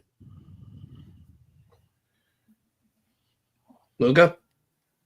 Fade has got a 24. Okay, Nice. you're fine. I'm really sorry to ruin it, guys. I got an 11. Oh dear. What is it with you and saving throws tonight, I man? don't know. I just didn't have to make the calls to that. I don't know. Dice are all over the place. Well, pushing through, I mean, the others cough here and there. You get a particular patch that just seems to, maybe it was a combination of being released from someone else that had just moved nearby, and then your own movement added to another puff in the face makes it very difficult to breathe, invading your lungs.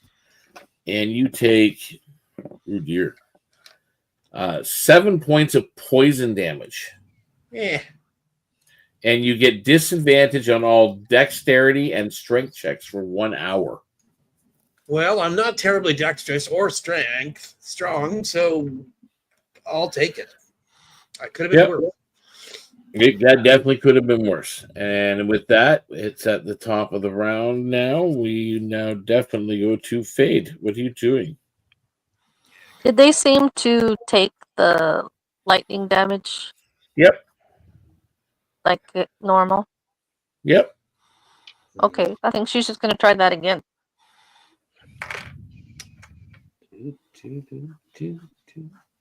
21 to hit. That hits. I guess. Oh, right, I did that. I know that too. 13 points of damage. Nice. Better remember to mark down my spell. He's bloodied for sure. Okay, and that brings it to them.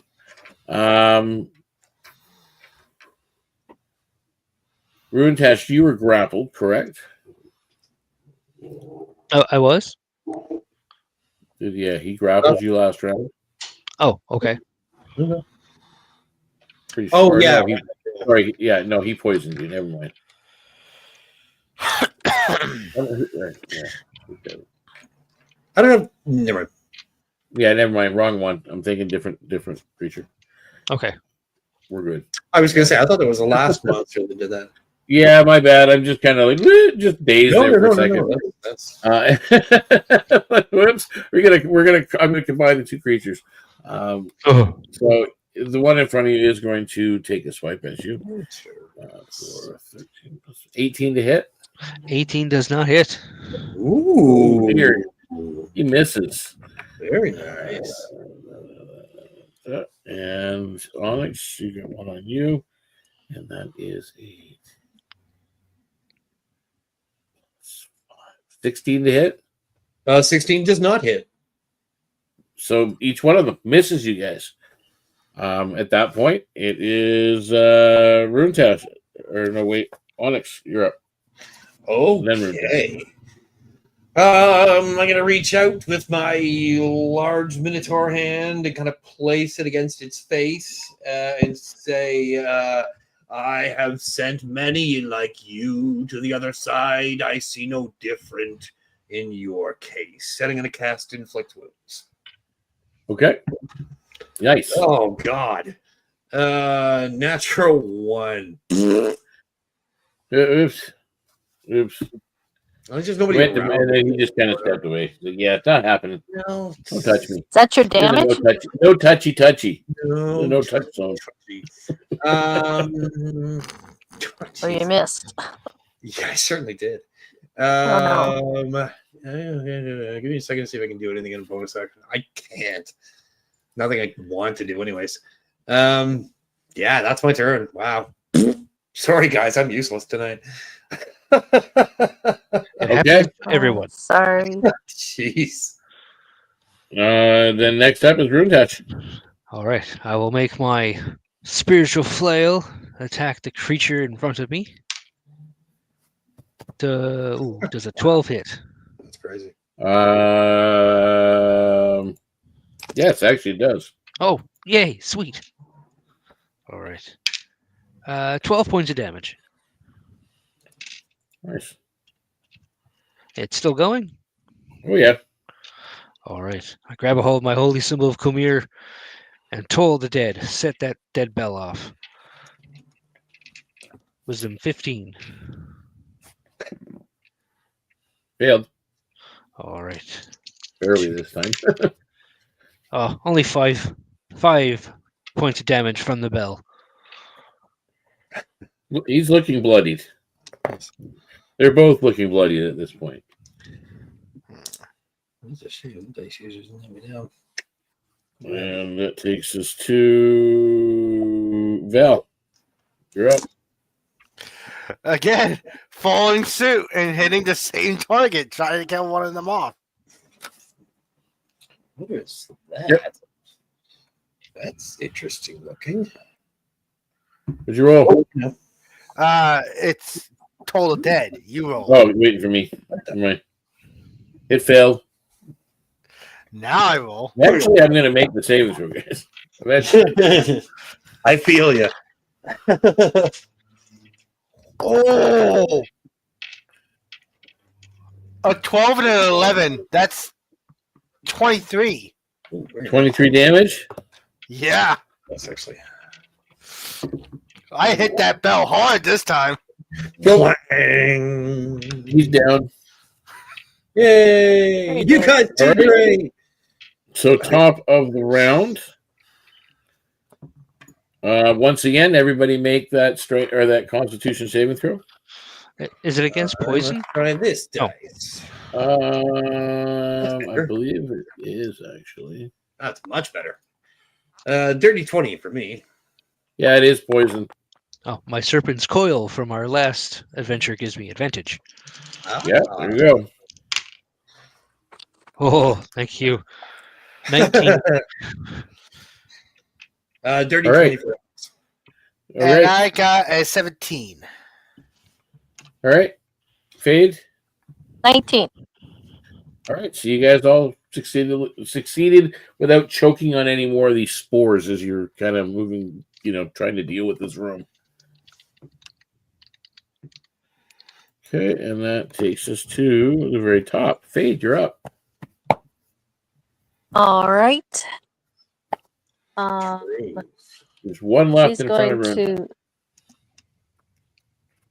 She's going to launch off a cantrip, a sorcerer's burst at it. Following up that, fill the dead with psychic damage for the sorcerer's burst. Okay. Okay, gotta hit it first. Does a 15 hit it? Yes, it does. Right. I've got a 12 armor class. That's 5 points of damage. And then she's going to quicken cast a chromatic orb, following it up. Okay. Again, another lightning one. And that is a 23 to hit. That hits.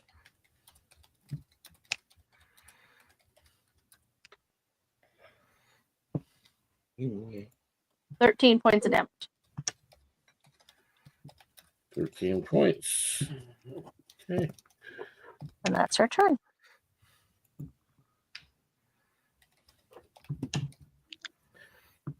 It basically it falls, and you're now left in this moldy, dank room with this large door.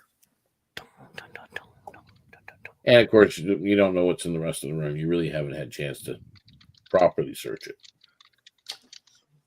Well, I gotta say, we all did really well in that fight. All of us. Everyone. We clicked. You were awesome. All of us. Yeah, you guys actually did fairly well in that complete overall. Yeah. All right. Did you say we didn't complete searching the room, or we did? No, you never, because what triggered this was Onyx was just doing a casual walk about the room to look around, and got to one particular spot where all of a sudden these things came out of the muck and attacked. Can I assist whoever wants to search the room? Because the last time I searched, I found monsters. So did I. I'm not searching. Someone else. Yeah, Searched. right. Okay. I will guide whoever decides to search the room. I'll just follow them around behind them. Valdo just looks at Fade and goes, "Do you want to do it or shall I?" This is awesome. I can look through. All right. All right, so I'll That's a search Fade. D4 to your check. Yes, it's an So- investigation. Investigation? Yep. Roll over. 19 I rolled, so that's gotta be. Where's my 19. investigation? Okay. I rolled a 19, but I think it's more. Investigation. Yeah. So you No, no it's a problem. 0. 19. As you look about the room a little bit more intently, this area right over here is actually a secret door. That you have determined that there is a doorway there, a passage. The other door itself, it is trapped. You're not sure, and it does appear to be locked. So it is a locked trap door, and then that is a secret door that requires a little bit of strength to maybe push it open. She would tell everybody that about the secret door and that the other ones look locked and trapped. You got this, Valnil. And I will guide Valnil. You got this. Sorry. I have faith in you. Valdo just goes, "Well, it's very likely that secret doors usually lead to secret treasure or secret passages. I think we should go there first." As she starts heading through first. Okay. So in this case, Val pushes forward into Monster attack. Oh, I thought you said there was strength to open the secret door. You all hear my fur monster. Yay! Like monsters. I'll Who's follow going behind. behind Val? I'll follow. I pushed her ahead. I'll follow right behind her. Yeah, that's cool. Yep, I'll follow right through. Okay. Can I possibly move in and out of the way so Fade can come in as well? Yep. Okay. You guys can all come into the room. All right.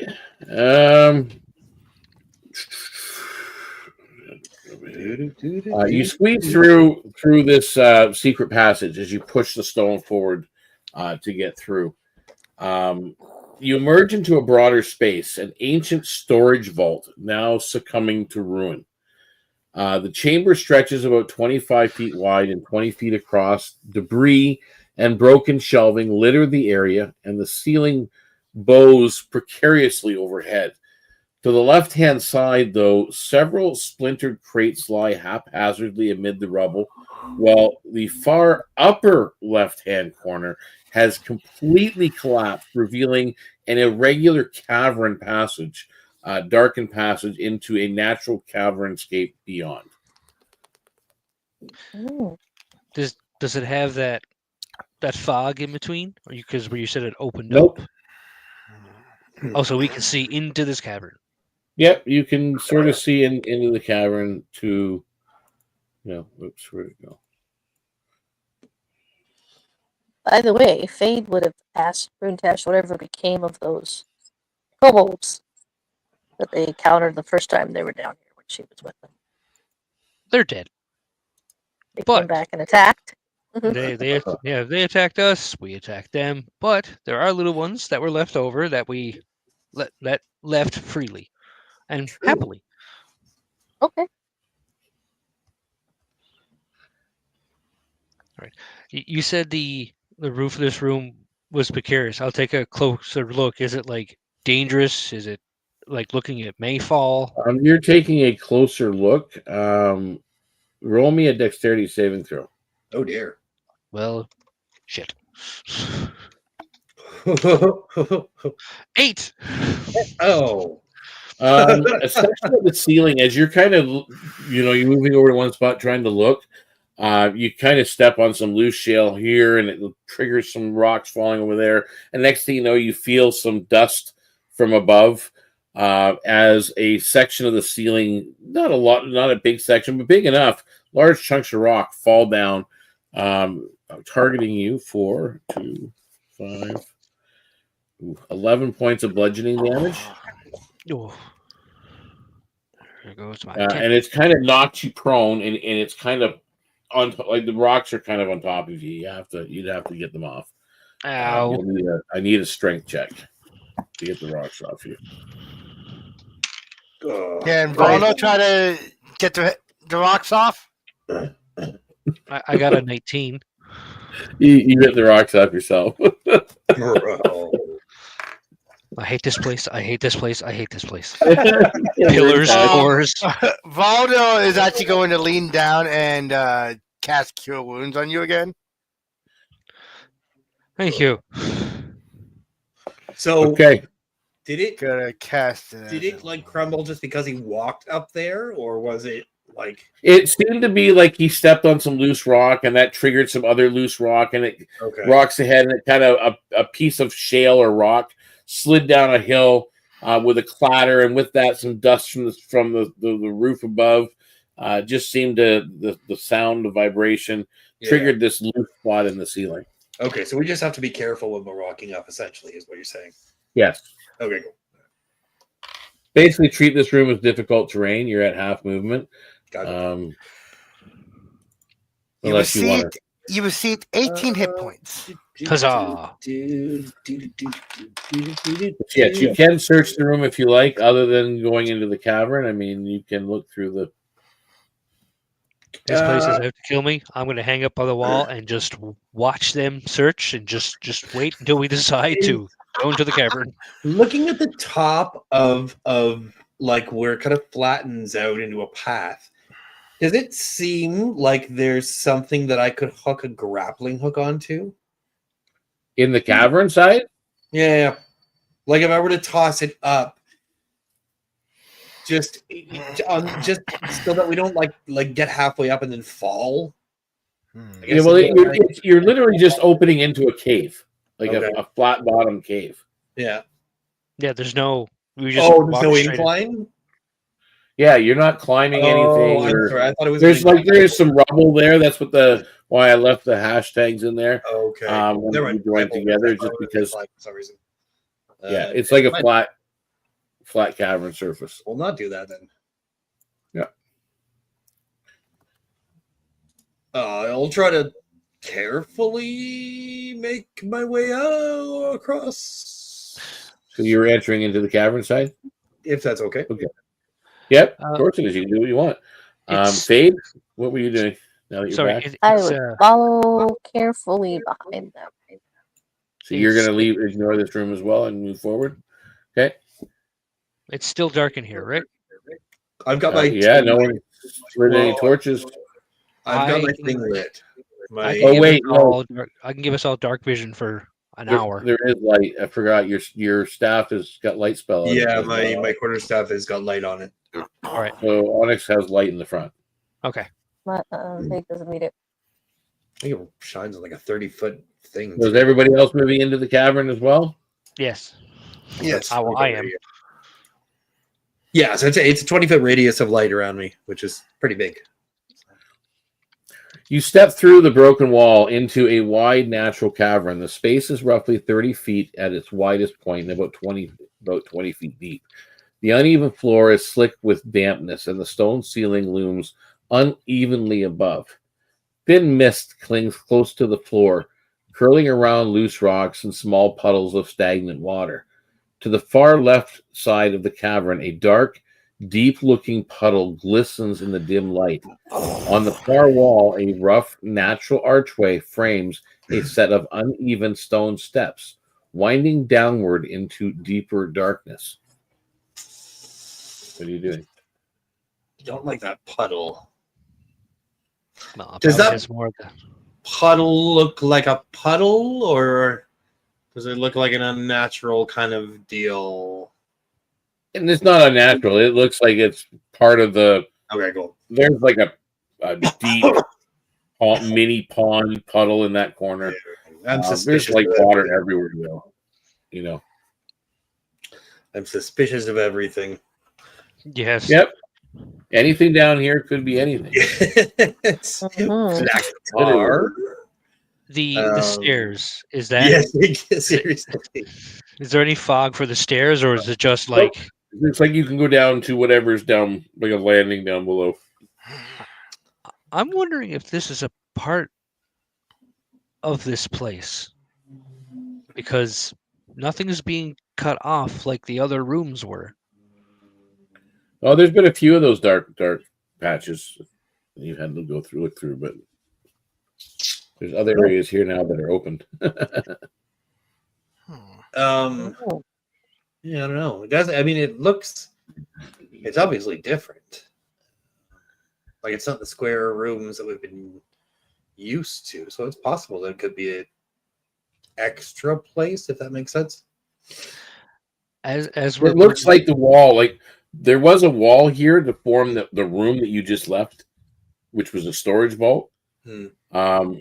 But you can see the fragments of the wall that have collapsed. That the cave was already here. They built this thing around the cave or in defiance of the cave space, and it just happened to collapse the one wall. All right. Valno just says, "Why do I get the feeling we are going the wrong way?" Is any way down here really the right way? I was going to say we won't know the wrong way until we've gone the wrong way. Yeah. By that time, it'll be too late. So, what are you doing in the cavern? I'll push forward ahead and explore a little bit. Okay, where are you headed towards? I want to look in that pond. I'm curious about that pond. So you're headed over to here for some reason. Yeah, I want to look in the waters and see if I can see anything in the pond and maybe reach in a little bit or like a fingertip, see what's going on. As you get close, you're about 3 feet away as you're starting to peek towards the inside of the pond. The dark puddle starts to churn violently. I knew it. With a splash of foul water and a hiss of breath. 2 twisted, mutated figures. Those dog-like features of the kobolds from above, but with bloated limbs and patchy scales and wild gleaming eyes erupt from the mire. Spear tips gleaming menacingly as they lunge forward towards you from this swirling mist of water and sludge. And I will bring them onto the board at this point. Sorry. My bad, man. My bad. You know what? It's my run of luck tonight. I don't know. Next time it's all 20s. Yeah. Jesus. I didn't have bad luck. It wouldn't be any luck at all. It's funny. Valno was about to do the same thing. Oh man, really? That is what it is. It would have been all 3 of the clerics. Oh well. Turn him down. At least there's a bunch of clerics. Yeah. Yeah, we kind of have enough hit points to just tank through this entire. Yeah, I don't have to be too worried about taking damage yet. And we have Faith back here to deal damage for us. Why are you doing it? Well, seriously, she's been doing all the damage to that. Well, a lot of it, anyways. Yeah. Faith, we need someone to hurt something. Hey, these We got you. Okay. There is a problem with that, fellas. I'm running out of spell slots. Uh-oh. Yep. Oh no. I have a portable tent. Yeah, I'm just writing down everybody's name here so we can do initiatives again. Can I see the bigger picture of them just to see what they look like? Yep, just one moment. Yeah, take your time. Okay. They're basically those kobolds, Oh, okay, cool. Ugh. but they're dark, they're twisted, Okay. they're bloated, they're ugly. Like they've been infected and mutated. Oh no.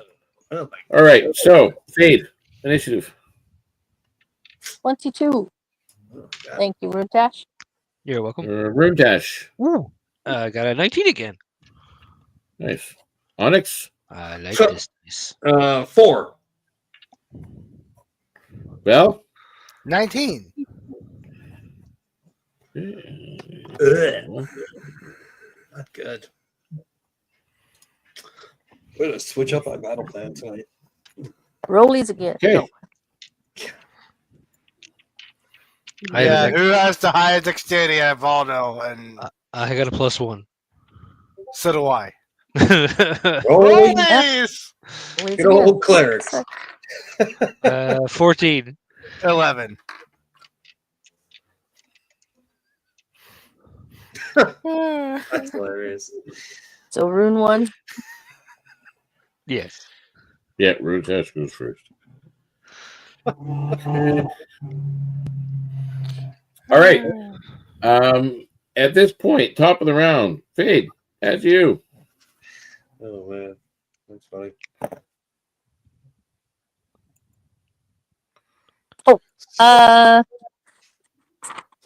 She.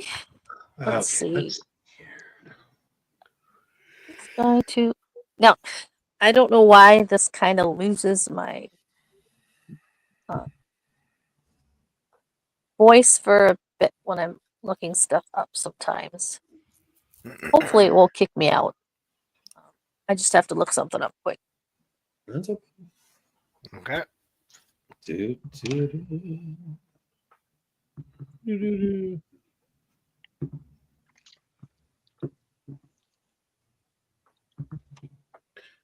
I'm gonna stop rolling dice when it's not my turn because I've rolled like 4 natural 20s. Yeah, you're burning them all up, man. What are you doing? And it's like, Stop it. What? God, You're cursing dice yourself. are taunting me today. I don't know. So this dramatic pause is Okay, brought to so you by our can- future episodes of Southern Expanse. Can you still hear me? Oh yeah. Yep. Okay, so she's going to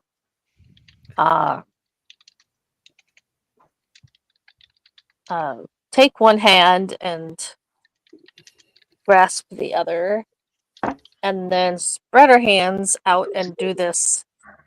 No, she's doing dragon breath. She's going to exhale a 15-foot cone. And Okay, so then you going to position make it yourself. of 15 feet from him.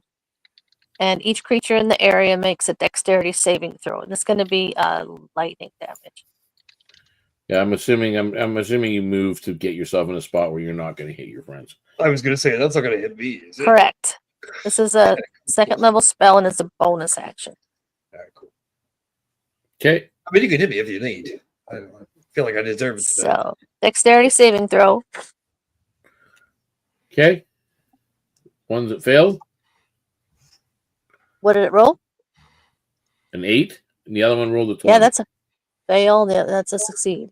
So 3d6 damage on the failed save, half for the successful one. Okay.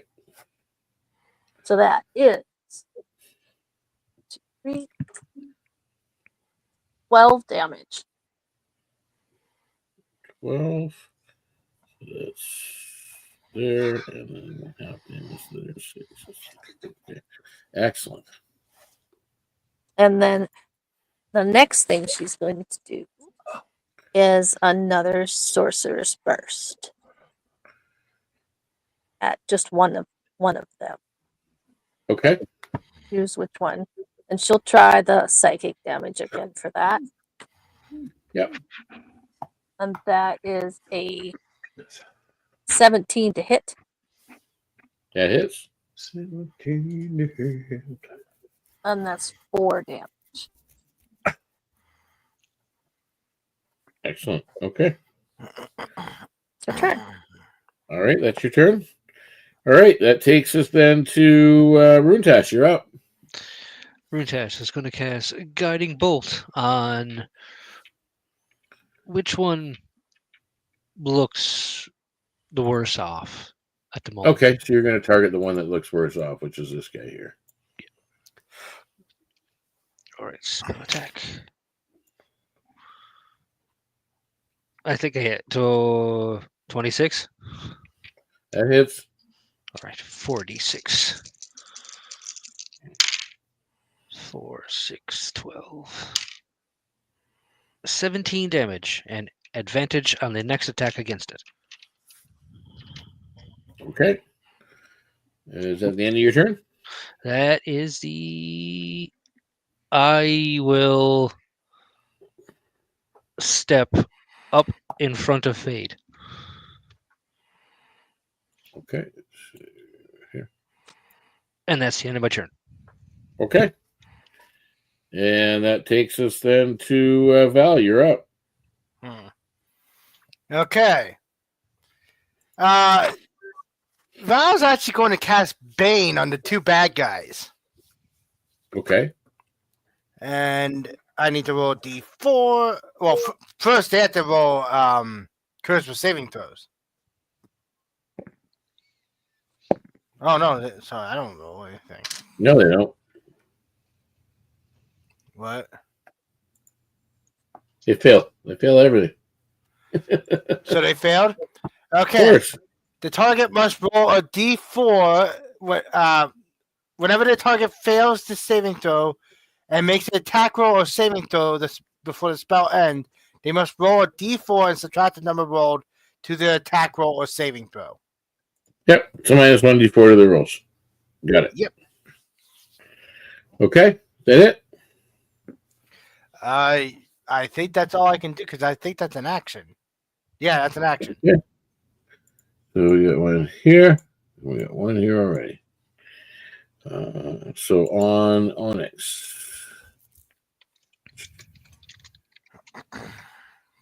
Sorry, what's happening? You're being attacked. No, I'm not. Yeah, I am. As he's jumping out, as I said, when they jumped out, they're thrusting their spears towards you, and this is their first action towards you. So they are doing a 13 plus 5 and 18. Does that hit you? That does. Okay. So the initial damage is 12 piercing. Ouch.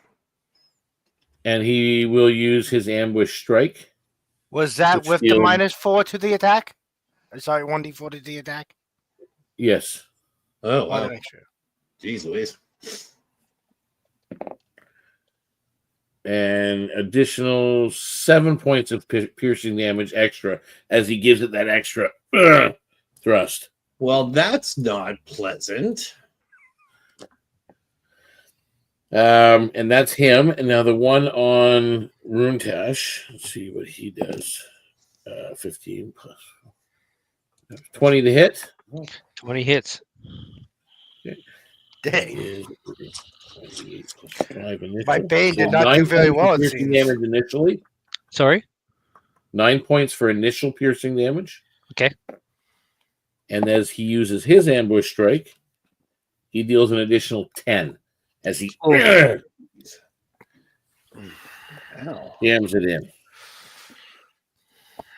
That is his turn. Onyx, you're up. Well, that's very nice. Oh, these things are like they seem pretty easy to hit, but they're pretty vicious with their attacks. Onyx is going to do something freaking weird. He's going to cast Primal Savagery, but instead of claws, he's going to go teeth. His teeth grow into like these horrid, long, like 6-inch fangs, and he just tries to take a bite out of this thing. Okay. Does an 18 hit? Oh, yes, it does. All right, deals 2d10 acid damage, which is fun. Oh, wow, that's a really good roll. 17 acid damage. And as a bonus action, I will cast Healing Word at 2nd level on myself. Because, ouch. You take down the one that you bit. Fabulous. It does leave a bit of a bitter taste in your mouth. Like that's nasty. Yeah. Sometimes you gotta take the good, you take the bad, And now, like I said, I cast a Healing Word at 2nd level on myself as a bonus action. And Okay, that excellent. is my turn. All right, top of the round then. We got Fade. You're up. I think Fade. Poof. Oh, poof. Necklace. You keep poofing. Thank you. Yep, I was there. Fade lets go of her crystal necklace and pulls her crossbow off and loads up a bolt and shoots at it. Okay. Crossbow. And that is a 15 to hit. And that hits. Okay.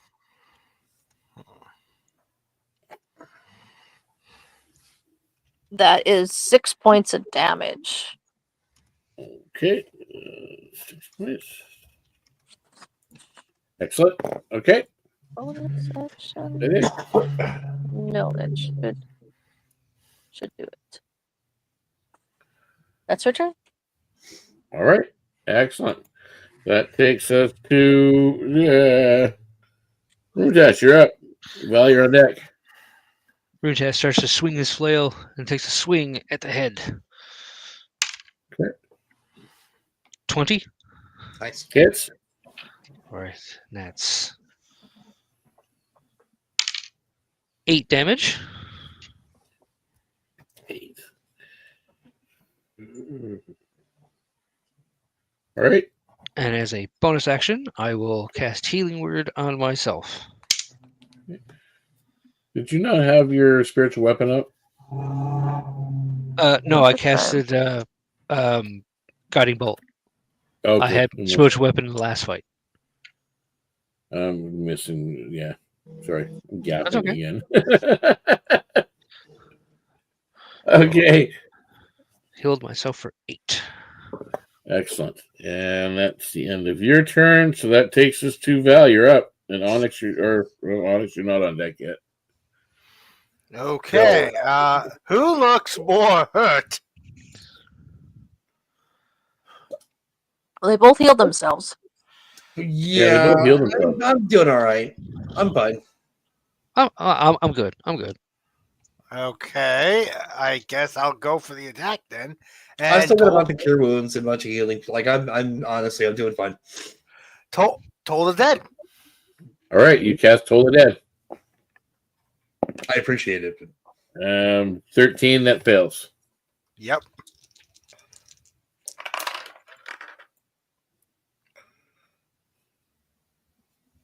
$15 damage. 15 damage. Definitely bloodied, but he's still standing. Okay. All right. Is that it for Val? I think it's Onyx's turn then. No, it's actually its turn first. Yeah, oh yeah. No, I'm dead last. 16 to hit Runetash. 16 does not hit. Right, so he misses you with a spear thrust. That then takes us to Onyx. Well, it worked last You're on time, deck. so I'll cast Primal Savagery again and grow some big, sharp, pointy teeth and try to take a big chomp out of its neck. Okay. You cast with these big bangs come out and you just dive on the thing. Fuck. 10? Yeah, it misses. Yeah, well, It shoves you out of the way. It's seen what you did to his friend, and it shoves you back out of the way. That's fair. Get those teeth away. No, not this time. And then I'll just cast Healing Word on myself at first level. Okay. So you heal yourself up a bit. 6 more. And then that takes us to top of the round. Fade, you're up. These dice tonight, I don't know. Did we lose you? Fade, Hear you. Oh, Fade. sorry. I am here. Yay. you sure? Top of the round, Oh, I'll you're shoot another snoring. crossbow. No, I don't know. I just didn't Wow, that's a really good roll. hear you. I thought I heard snoring. I thought my storytelling No. was that bad. No. Oh no. Okay, so I just rolled a nat 20 with the crossbow attack. Hey. Okay. How do you want to do it? Let's do a Matt Mercer. How do you want to do it? Well, takes aim with her crossbow and she shoots at it strong, and then I rolled an 8 too. 19 points of damage for the thing to do. Yeah, it just like pins it to whatever. Damn. Yeah. Actually, is it? Do you do the crossbow does 1d8 plus 3? Do you do that, which is 11, and double that one? You do 1d8, you double it, and then add plus 3. Okay, so the 1d8 is 16, 17, 18, 19, and then the second, 19. Yeah, it's dead.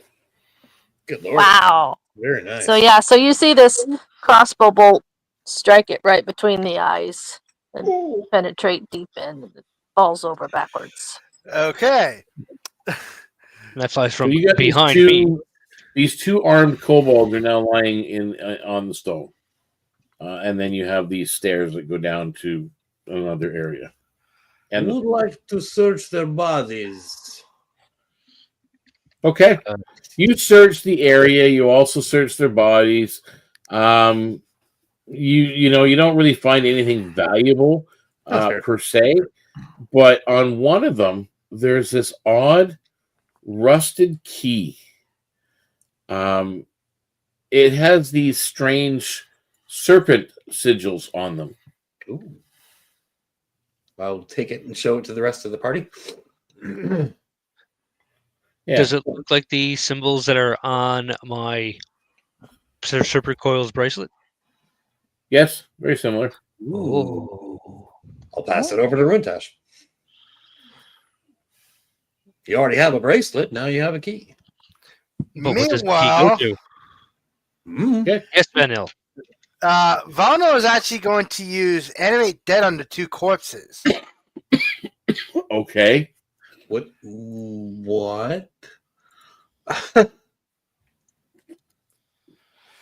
You want to animate the two corpses? Why are you doing that? Why? She goes, this will give them another chance to mend their ways. Okay. Well. Make me an insight check, actually, Val. Okay. Just to give you want to make sure you understand the mentality of what you're doing. 16. Okay. These particular kobolds were being tortured. While they were attacking you, they were under duress and being tortured. Oh. They were mutated purposely to do this purpose. So okay. you're not really. So she basically stops mid cast and just goes. Okay. Instead, she decides to cast Gentle Riposte on them. Perfect. Take inspiration, please. Okay. Cool. Yeah, putting them to rest from the suffering they were in. They were clearly mutated. Okay. Something was up with them. I like it. Okay, so you've got the room behind you, which still has like debris and crates and stuff kicking around, and now you got this cavern that you're in now with the pond and the puddle, and then you got the stairs going down. Natural stairs going down. Cavern. Well, I'll tell you what I'm not doing is looking around. Valno is actually going to take the initiative and actually start looking around because she's going. Okay, where are you looking around? The cavern or back in the other room? Because it's technically one big room. You're kind of in, right? So you're kind of in this. Val actually asked the others, where do you want me to look around? I can look around the stuff in the other room, or I can look ahead. Well, the ceiling in over there it's not safe. I don't think there's anything left in the room. Perhaps we head downward. Stairs. Down the stairs. Is it up or down? We can't tell. Okay, Val just starts heading down the stairs and starts investigating the next area. Okay. So you guys are moving towards here. So, well, you get down there. Everybody else is kind of. And I will be keeping an eye out to make sure we hear anything or see anything. this is kind of where you are, guys. Left or right?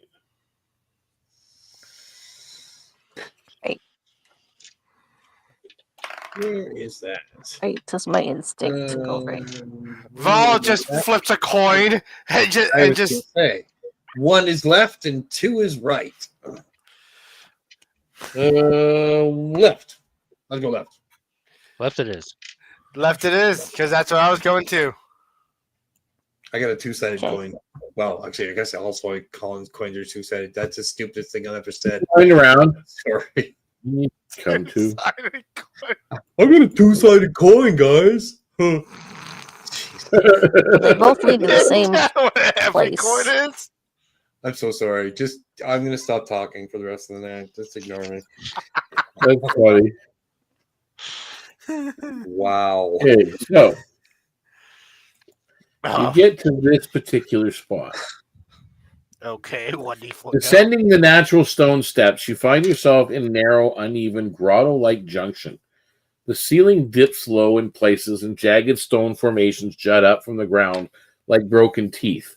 The space is roughly 10 feet wide and 10 feet across, but it twists and narrows unpredictably. The air is thick with mist, and strange glowing fungi clings to the wall, casting dim light. Bluish light that shifts unsettling as you move, almost like it senses movement, and kind of follow. You can see the light flow as you're moving. It's a little unsettling, but it's kind of almost reassuring. Small rivulets of water trickle down the stone, pooling into slick puddles around this rough floor that you're on. So you can. The area to the right looks like it's more stairs, but using your logic, it probably joins up with the passage where you could have went right before. Is probably where this comes out to. But now you have a choice of going left or right as well, or examining this area a little bit better. Onyx is surprisingly at home here, because the light of the blue kind of very, in his mind anyways, resembles the frozen north where he came from. Like all the caves were all ice and blue and snow and blue and everything like that. And so he's actually very comfortable in a cave like this. Valno's going to investigate the area, and I'm going to roll an investigation check. I will assist you if you need it. Okay, I'll roll again then. I got the same number twice. So, what'd you get? 14 plus 0, so 14. It's not bad. Okay, beats it. You spot thin cracks in the ground, subtle fissures that suggest unstable footing. A faint draft issues from a narrow crack in the one wall ahead, almost hidden behind a curtain of fungus. So there's air coming in, like a air, and that looks like your footing. You have to be very careful going through this area, whether you proceed left or right. You're going to have to go probably half movement. There's air coming in here, and I suggest we watch our step here and take this slowly. Okay. And at that point, Valno is going to take the left path. Okay, so you start heading off to the left, leading this direction. Is people following, or you? I will follow step behind. out of the way so that I can head up in the back of the party, if that's okay with everyone. All right, so you're letting everybody else go first. Okay. Yeah, if that's okay. I would prefer to watch the rear. All right, so you're coming out into this room. That looks like a lot of water. It does look like water, doesn't it? Yeah, we will. Oh dear. So we are. You step out onto a narrow, dry ledge of land, 5 feet deep and stretching nearly 20 feet wide, overlooking a vast, partially submerged cavern. Below, the water laps against slick stone walls and jagged pillars that rise like broken monuments. The cavern is easily 40 feet deep, and 25 feet across, with water covering most of the floor, except for a few scattered broken platforms of stone. At the center, elevated above the water on a wide crag of stone, lies a shattered ritual circle, its markings barely visible beneath a thin veil of mist. The air smells of stagnant water and something fouler, rot maybe, or decay, and twisted magic. You just get this odd sense about this particular cavern. So that's what you notice. It says, I think I'm gonna go back. She starts working her way around Onyx and back up the tunnel. Yeah, I don't Yeah. like this room. Nope. Okay, so nope. We know about. I'm gonna Okay. nope. That's hard pass. Okay, so you get back to the junction then, and I take it you're heading up the other side. We all just doped into that room. Yeah, And you're all moving in half movement. You're being careful as you're moving through these that's hilarious. things. You're near the back. Runetown should be up there. Well, no, we'll probably be up there. This is good. Okay, so where are we here? There we go. Nice big space. One moment. I'm bringing you up. Pushing through that narrow passage, you emerge into a vast, mucky cavern. The chamber stretches nearly 40 feet wide and 30 feet across. The floor is thick with moss, tangled roots, and ankle-deep mud, releasing a sickly sweet, fetid aroma. Strange, bulbous fungi sprout along the walls and ceiling, their pale light casting distorted shadows. At the far end is a dark pool of stagnant water, rippling faintly without any visible cause.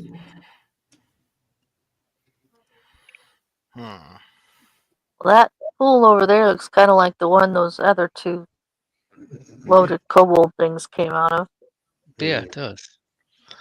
I will. I don't want to walk around in this stuff. Valna goes and places her hand on Runtash's chest and goes, I'll investigate it this time, friend. Okay, you have this. Valna goes to investigate the puddle. Are you just focused straight on the puddle? You're not doing nothing to the room? She'll basically investigate the room as she heads over to the puddle. Okay, so we'll do that first. Make me a perception or nature check. Sorry.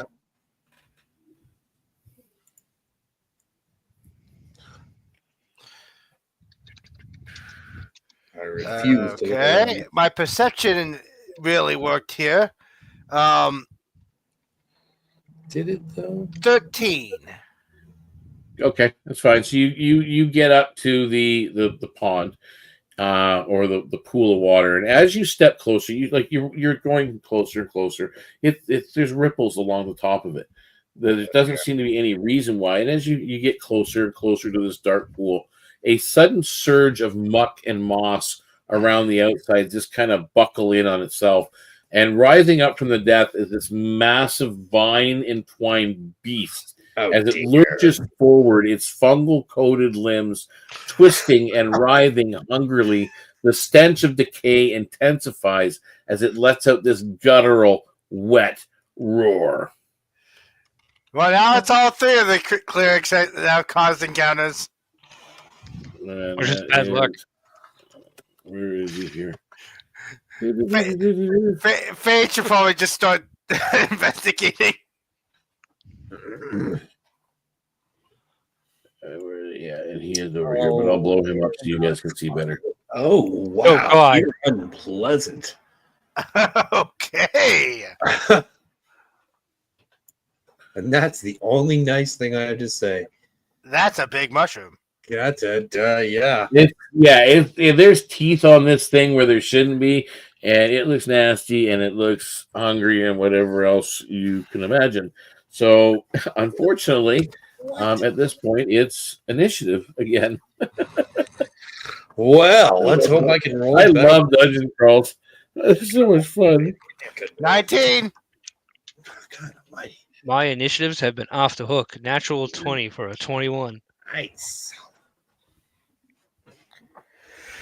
I have a 9.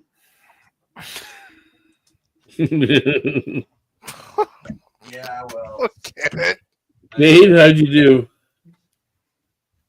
Dirty 20 for Fade. 320, nice. I put this I dice roll. yeah, but there's already another one in there. That jail's getting loaded. Seriously, I don't know. I do have another dice jail, but it's been good to me, so I like this dice. I mean, just having a bad night. Need little love, that's all. Make sure you can't be there. Oh yeah, okay. Interesting. All right. Top of the round. That'd be Runtash. What you doing? I am calling. Sorry. Yeah. Yeah, it broke. I'm going to cast Twilight Sanctuary. Runtash grabs a hold of his holy symbol, and you see kind of Twilight pinpoint on him and expand out in a 30-foot radius dim light globe. Nice. And I All give right. myself 5 temporary hit points. Okay. And that means Fade, you're up. Are the 11 we got from Onyx still working, or are they all? We still have those? As long as you haven't gone through them, they should still be there. Nope. Yep. Okay, good. So, she would probably kind of get over back by where the cave opened up by Onyx. There's picture, Yep. and just shoot the crossbow at it again. Okay. Well, that's a nat 20. Hey. Okay. Nice. So, crossbow. Oh, and I rolled an 8. Jeez. Lucky on these 2 dice. So that's what we say last time. It's So 1d8, 11. and you double your die. 8 and 8 is 16. Okay. 17, 18, 19. 19. Okay. 19 damage. Points of damage. Does it seem like it takes full damage? Yep. Seems like it took full damage. Okay. Doesn't seem to be a big chunk of damage towards it, but it was damaged. All right, and that is Val's turn. Okay. Val's going to just look at this thing and go, I think it's time to cast this. And she just cast Guiding Bolt against it. Okay. So first I need to hit.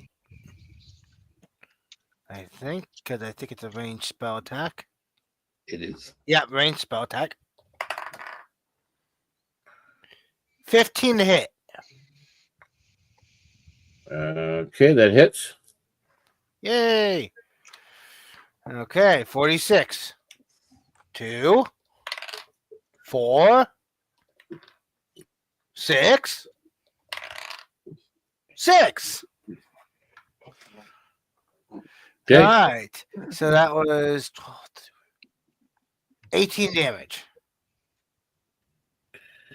18 radiant damage. On a next attack roll made against this target before the end of my next turn has advantage.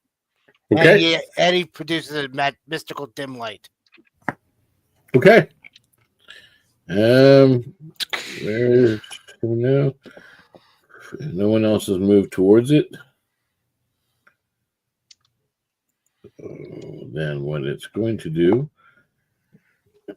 I'm going to save that. Let's do what Val actually wants it to do. One of the vines that are attached to it just lashes out towards you, Val. Okay. And 25 to hit. Holy cow.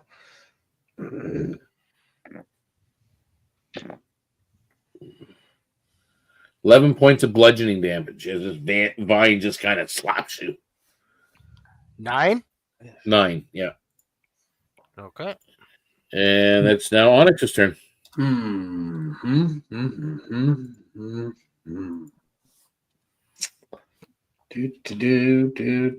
does this do? What does this button do? Sorry, I saw something. Well, can I get it to make a DC 15 Constitution saving throw, please? Failed.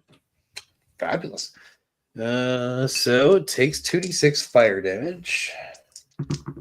Oh no, that's not right. Come here, you. Sorry about this, all the glory. 2 1s. Very nice. So it takes a whole whopping 2 fire damage. And has disadvantage on its next weapon attack roll before the end of its next turn. Okay, excellent. And that brings us to the top of the round. You're back up to Runetash. You're up. All right, I am going to cast Spiritual Weapon as a bonus action and make it take a swing at that creature. Yep. 13. Does 13 hit? 13 does not hit. Aw. And then I will cast Toll of the Dead. Fail to save. All right, he's already taken damage, right? Yes. Yep. Yes. I was gonna say, I hope you guys remember to roll your d12s if it's already damaged on those. Only 7 points of damage from the bell. Thong. 7? Yes. Okay. And that takes us to Fade. You're up. Val, you're on deck. Okay. Well, one good crossbow attack deserves another. Okay. Does a 15 hit it? 15 hits. Okay. Then, And because you're piercing, it actually does damage. okay, that is 5 points of damage. Okay. Okay. And that then takes us to Valmil. You're up. Okay. Valnil is going to take out a flask of distilled spirits. She chugs it and casts false life on herself. Okay. Giving her 8 temporary hit points. Where is everybody? Yes. Okay. All right. Is that it? That's my only action, yes. Okay. So then that takes us to my turn. And it's going to. Oops. I have no reason to cast Sanctuary because, it decided to attack someone else. Now I have a reason to cast Sanctuary on my next turn. Okay, so it's there. So now everybody is going to be included as all these little fungal spores that are attached to it burst open. I need everybody in the area of 15 feet from it, which is everybody, to make a Constitution saving throw, please. Is it against poison? Yes. Oh, that's better. Ooh. 19. You're 19 fine. also for Fade. You're fine. 30 20. 12 for Valno. Well, I got 12 and dirty 20 for Onyx. Onyx. Yes, sir. Okay, so, all right. Let's roll the dice. Oh dear, that's 8. Oh dear, that's 14. Jeez, I don't like how much dice he's rolling. 19. 19 points of poison damage, Val. Okay, divide that by half, so that would be 9. 9. And you have the poisoned thing for 1 minute. Oh no, I'm poisoned. Okay. And with that is you're the only one that failed, so we'll end this turn. And it'll take us to Onyx. You're up. Okay, well, I'm tired of playing around now. I'm gonna hit it with a 3rd level guiding bolt. Okay. Does a 16 hit it? Yes, it does. Yes, boy. So that's 66. I'm tired of playing around with this thing. Oh, wowzers. That's a lot of damage. Holy cow. 6, 12, 18, 19, 20, 21, 22, 23. Oh, holy Christ. 33 points of radiant damage. I'm tired of this thing. It's gone. Yes, it is. Well, Onyx. You know, You toasted I it. gotta turn my luck around sometime.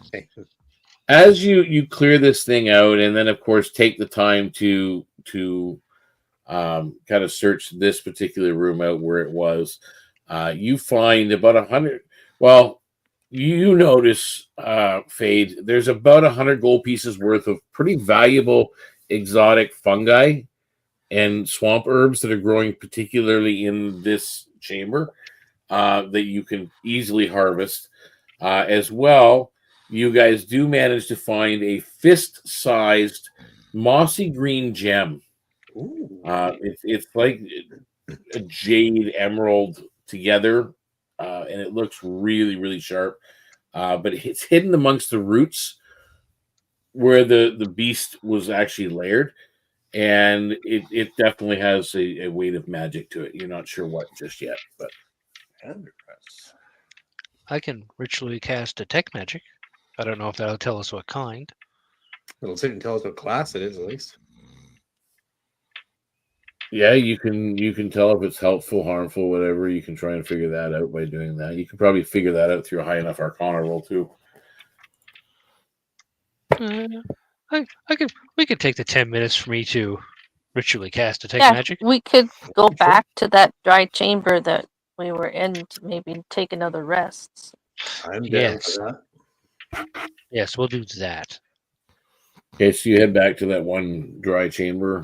It was 8 or 7, I believe. If the roof isn't stable for us to take a long rest in it, we can back up a little further. We didn't explore 6, although the door was trapped. It was trapped and locked, so you'd have to get past it to find out what's in 6. So we Yeah, can I get back only room in that you 5. officially haven't been in yet. No, none of us have got disarm traps or anything like that, or a lockpick kit or anything like that. So No. Yeah, we wouldn't be able to even open it. yeah, really. I mean, we could try. Anybody can attempt to pick a lock. It's What's just that? it's more difficult. Yeah. We're taking a short rest or a long rest? Better do a long rest if you want your sorcerer backs. Yeah, you guys can take a long rest here if you really want. Yep. No Leave him in a shots. tiny hut. You're relatively safe in room 5. There's And nothing. Valnil too, you must be about out because you've been casting lots of things. Beautiful. Yeah, I was out of my 2nd level spells Oh dear. Yeah. and almost out of my 3rd level spells. I was almost down to cantrips. That's not good. I would have been just tolling the dead over and over again. Yep. So is anybody going to attempt to do anything with the door? Val, no, Not right now. Actually, Oh. you first, Onyx. No, please go ahead. I insist. I'm Val- not doing well tonight, so please go ahead. Val was going to actually try to pick this thing. Okay, so you're going right for the lock, or are you going for the trap first? Fade's getting out of the room while he does it. Trap first. Okay. Let me take a few steps. Make me a sleight of hand roll. With guidance. There you go. Okay. Nat 20. Hey, Thank you, Nice. guidance. You managed to disarm this specific pressure plate trap that would have sent poison needles hurling towards the individual. So you've saved yourself from that. So now there's a locked door. You can make me an athletics check to open the door. Okay.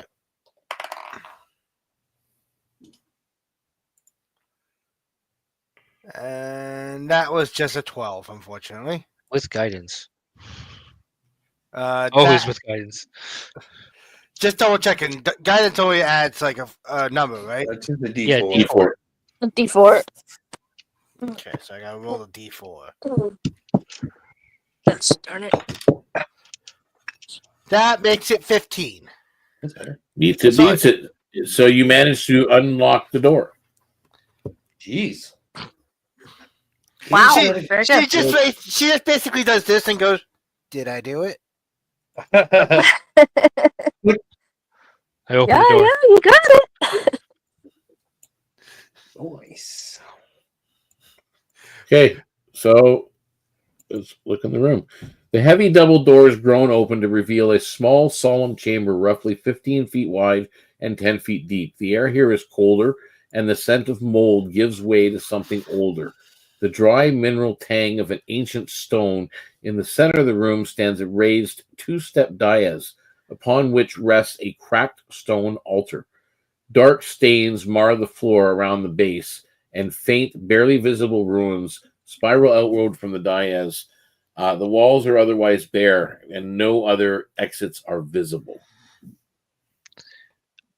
I will Does this propose. look like a ritual, a transport circle or something, or possibly? No, it looks like some kind of a prayer room. I will do a religion check on the runes and on the room.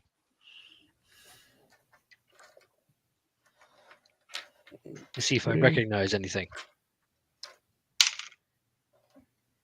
12. There's some form of necrotic residual magic focused around the altar. That's all you can tell. Onyx is just going to stand back and cheer the party on because looking has gotten him into trouble tonight. Okay, that worries me. There's necrotic magic having to do with this altar. That cannot be good. Okay, that piques Valno's interest as she actually starts approaching investigating herself. Make an Arcana check. This whole place is Guidance. Well, let's do the guidance. That's a dirty 22. Hey, Nice. Okay. Take 12 points of necrotic damage. Ah, That's half. Oof. Okay. what did you do? I don't know. Cure You wounds. triggered some form of magical protection around this altar, but now it looks like the trap has been tripped. It's not going to do it again. No, cure light wounds or cure wounds at level 1 for Valnil. Well, you heal up Val, and you do a little search of this altar room. Now that the spell has been triggered, you find a compartment in the base of the altar, and inside that is a scroll tube that contains the scroll of greater restoration. Ooh. Carefully wrapped in an oilskin cloth. Hold on to that. Yeah, she's gonna And keep with that, we are going to end the episode because we've gone over what we should have gone. I'm curious how We long actually did quite a few rooms, and you guys did really, really well at this point. I am going to very, very quickly kind of go over try and make sure that you got your experience. Okay. So you guys did the Swamp Horror, 1100 minions, 2000, 2900. No, we haven't done that. Pardon me. 4700. Okay. So that is 1,230 experience points each. Holy cow, 1,000. 130. Wow. Nice. You did find the 100 gold pieces in ancient coins, and you've also found the scroll of greater restoration, and you found that rusted key to date. And this is where we're going to end it. However, is there any one of you that cannot play next Saturday or in 2 weeks? Sorry. I don't know right now, but I will let you know later on this week. Hopefully by Monday, I'll know. Okay. But is there anybody that for sure can't make it next Saturday or like in 2 weeks? I know I can make it. Okay. I likely can. Okay. So in that case, everybody is likely in. So it is a 1d20 roll with the highest number is going to be bamfed out again. So guys, roll me a 20 But sided. what if nobody else wants to play that weekend? Well, then you continue playing because I know you Okay. guys are all still available. So Ooh. What'd you say we're First rolling? Roll of the night, baby. you're rolling a d20. Natural 20. Thank I rolled a God. 19. I rolled Okay, a so you got 4. someone's got to beat a natural 20 or at least tie it. I rolled an 18. Okay, so Onyx, you're tapped out. Thought it was the Basically, when lowest you roll. wake up, when you wake up, you will be outside that door that was outside the prime gate. I thought it was the just lowest suddenly roll appeared. gets bamfed out. Is that what it is? Thought What it did you was. say? Okay, never mind. Who got the lowest roll? You're right. That's what it is last time. I got a 4. So that would be you, Rundash. Did anybody get lower than Rundash 4? can finally get out of this place for a bit. I'm not gonna die. Okay, so Rundash, you got the lowest. So you will wake up outside at the prime gate in that clearing that's there, and where the door has appeared, and you kind of wake up outside of it. After taking a rest and being where you are, strangely you're now outside in the normal world and not in a cavern or in some cave or in some dungeon complex. But you do still see the door there, and it's a different color. It's like orange right now. Yeah. So that's what you wake up to. I will give you as well access to, if I haven't already, I know Fade has information on one of the new factions in this region. Yes, And she you would have will told you all about it in your last long rest. Yeah. Oh. So you would now you're going to experience them as well because you'll meet them around.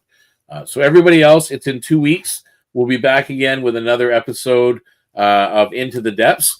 And I hope everybody out there watching can come back and tune in for more as we figure out what rooms they've missed and what's happened along the way. And maybe going back to find out what's going on with that stairs that they found right at the very beginning. So, and there's still the other room with a lot of water in it that no one bothered to really check. You just like Fade would have also told Runtash that last long rest how what she did while she was out was go back to Scarlet Haven and do a little shopping and bought a healing potion and what have you. Yeah. So because it's man, you're on the outside now. That when that happens, Meanwhile, Vonda's probably just talking to Onyx about, hey, hello, fellow Grave Click. What god do you serve? Let us talk. So very quickly here, guys, everybody who's watching, there's a link down there for our link bio. It's lnk.bio/DeaconsTable. That will take you to a linking to all of our socials. At the very top will be our Discord link. If you join the Discord community, it's a bunch of geeks like us hanging around doing geek speak stuff and playing Dungeons and Dragons whenever we can.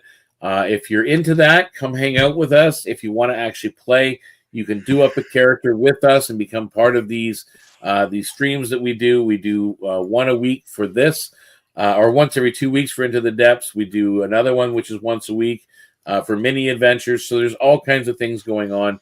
And there's 24/7 role play in the actual Discord text channel. So have fun with doing that, and come say hi.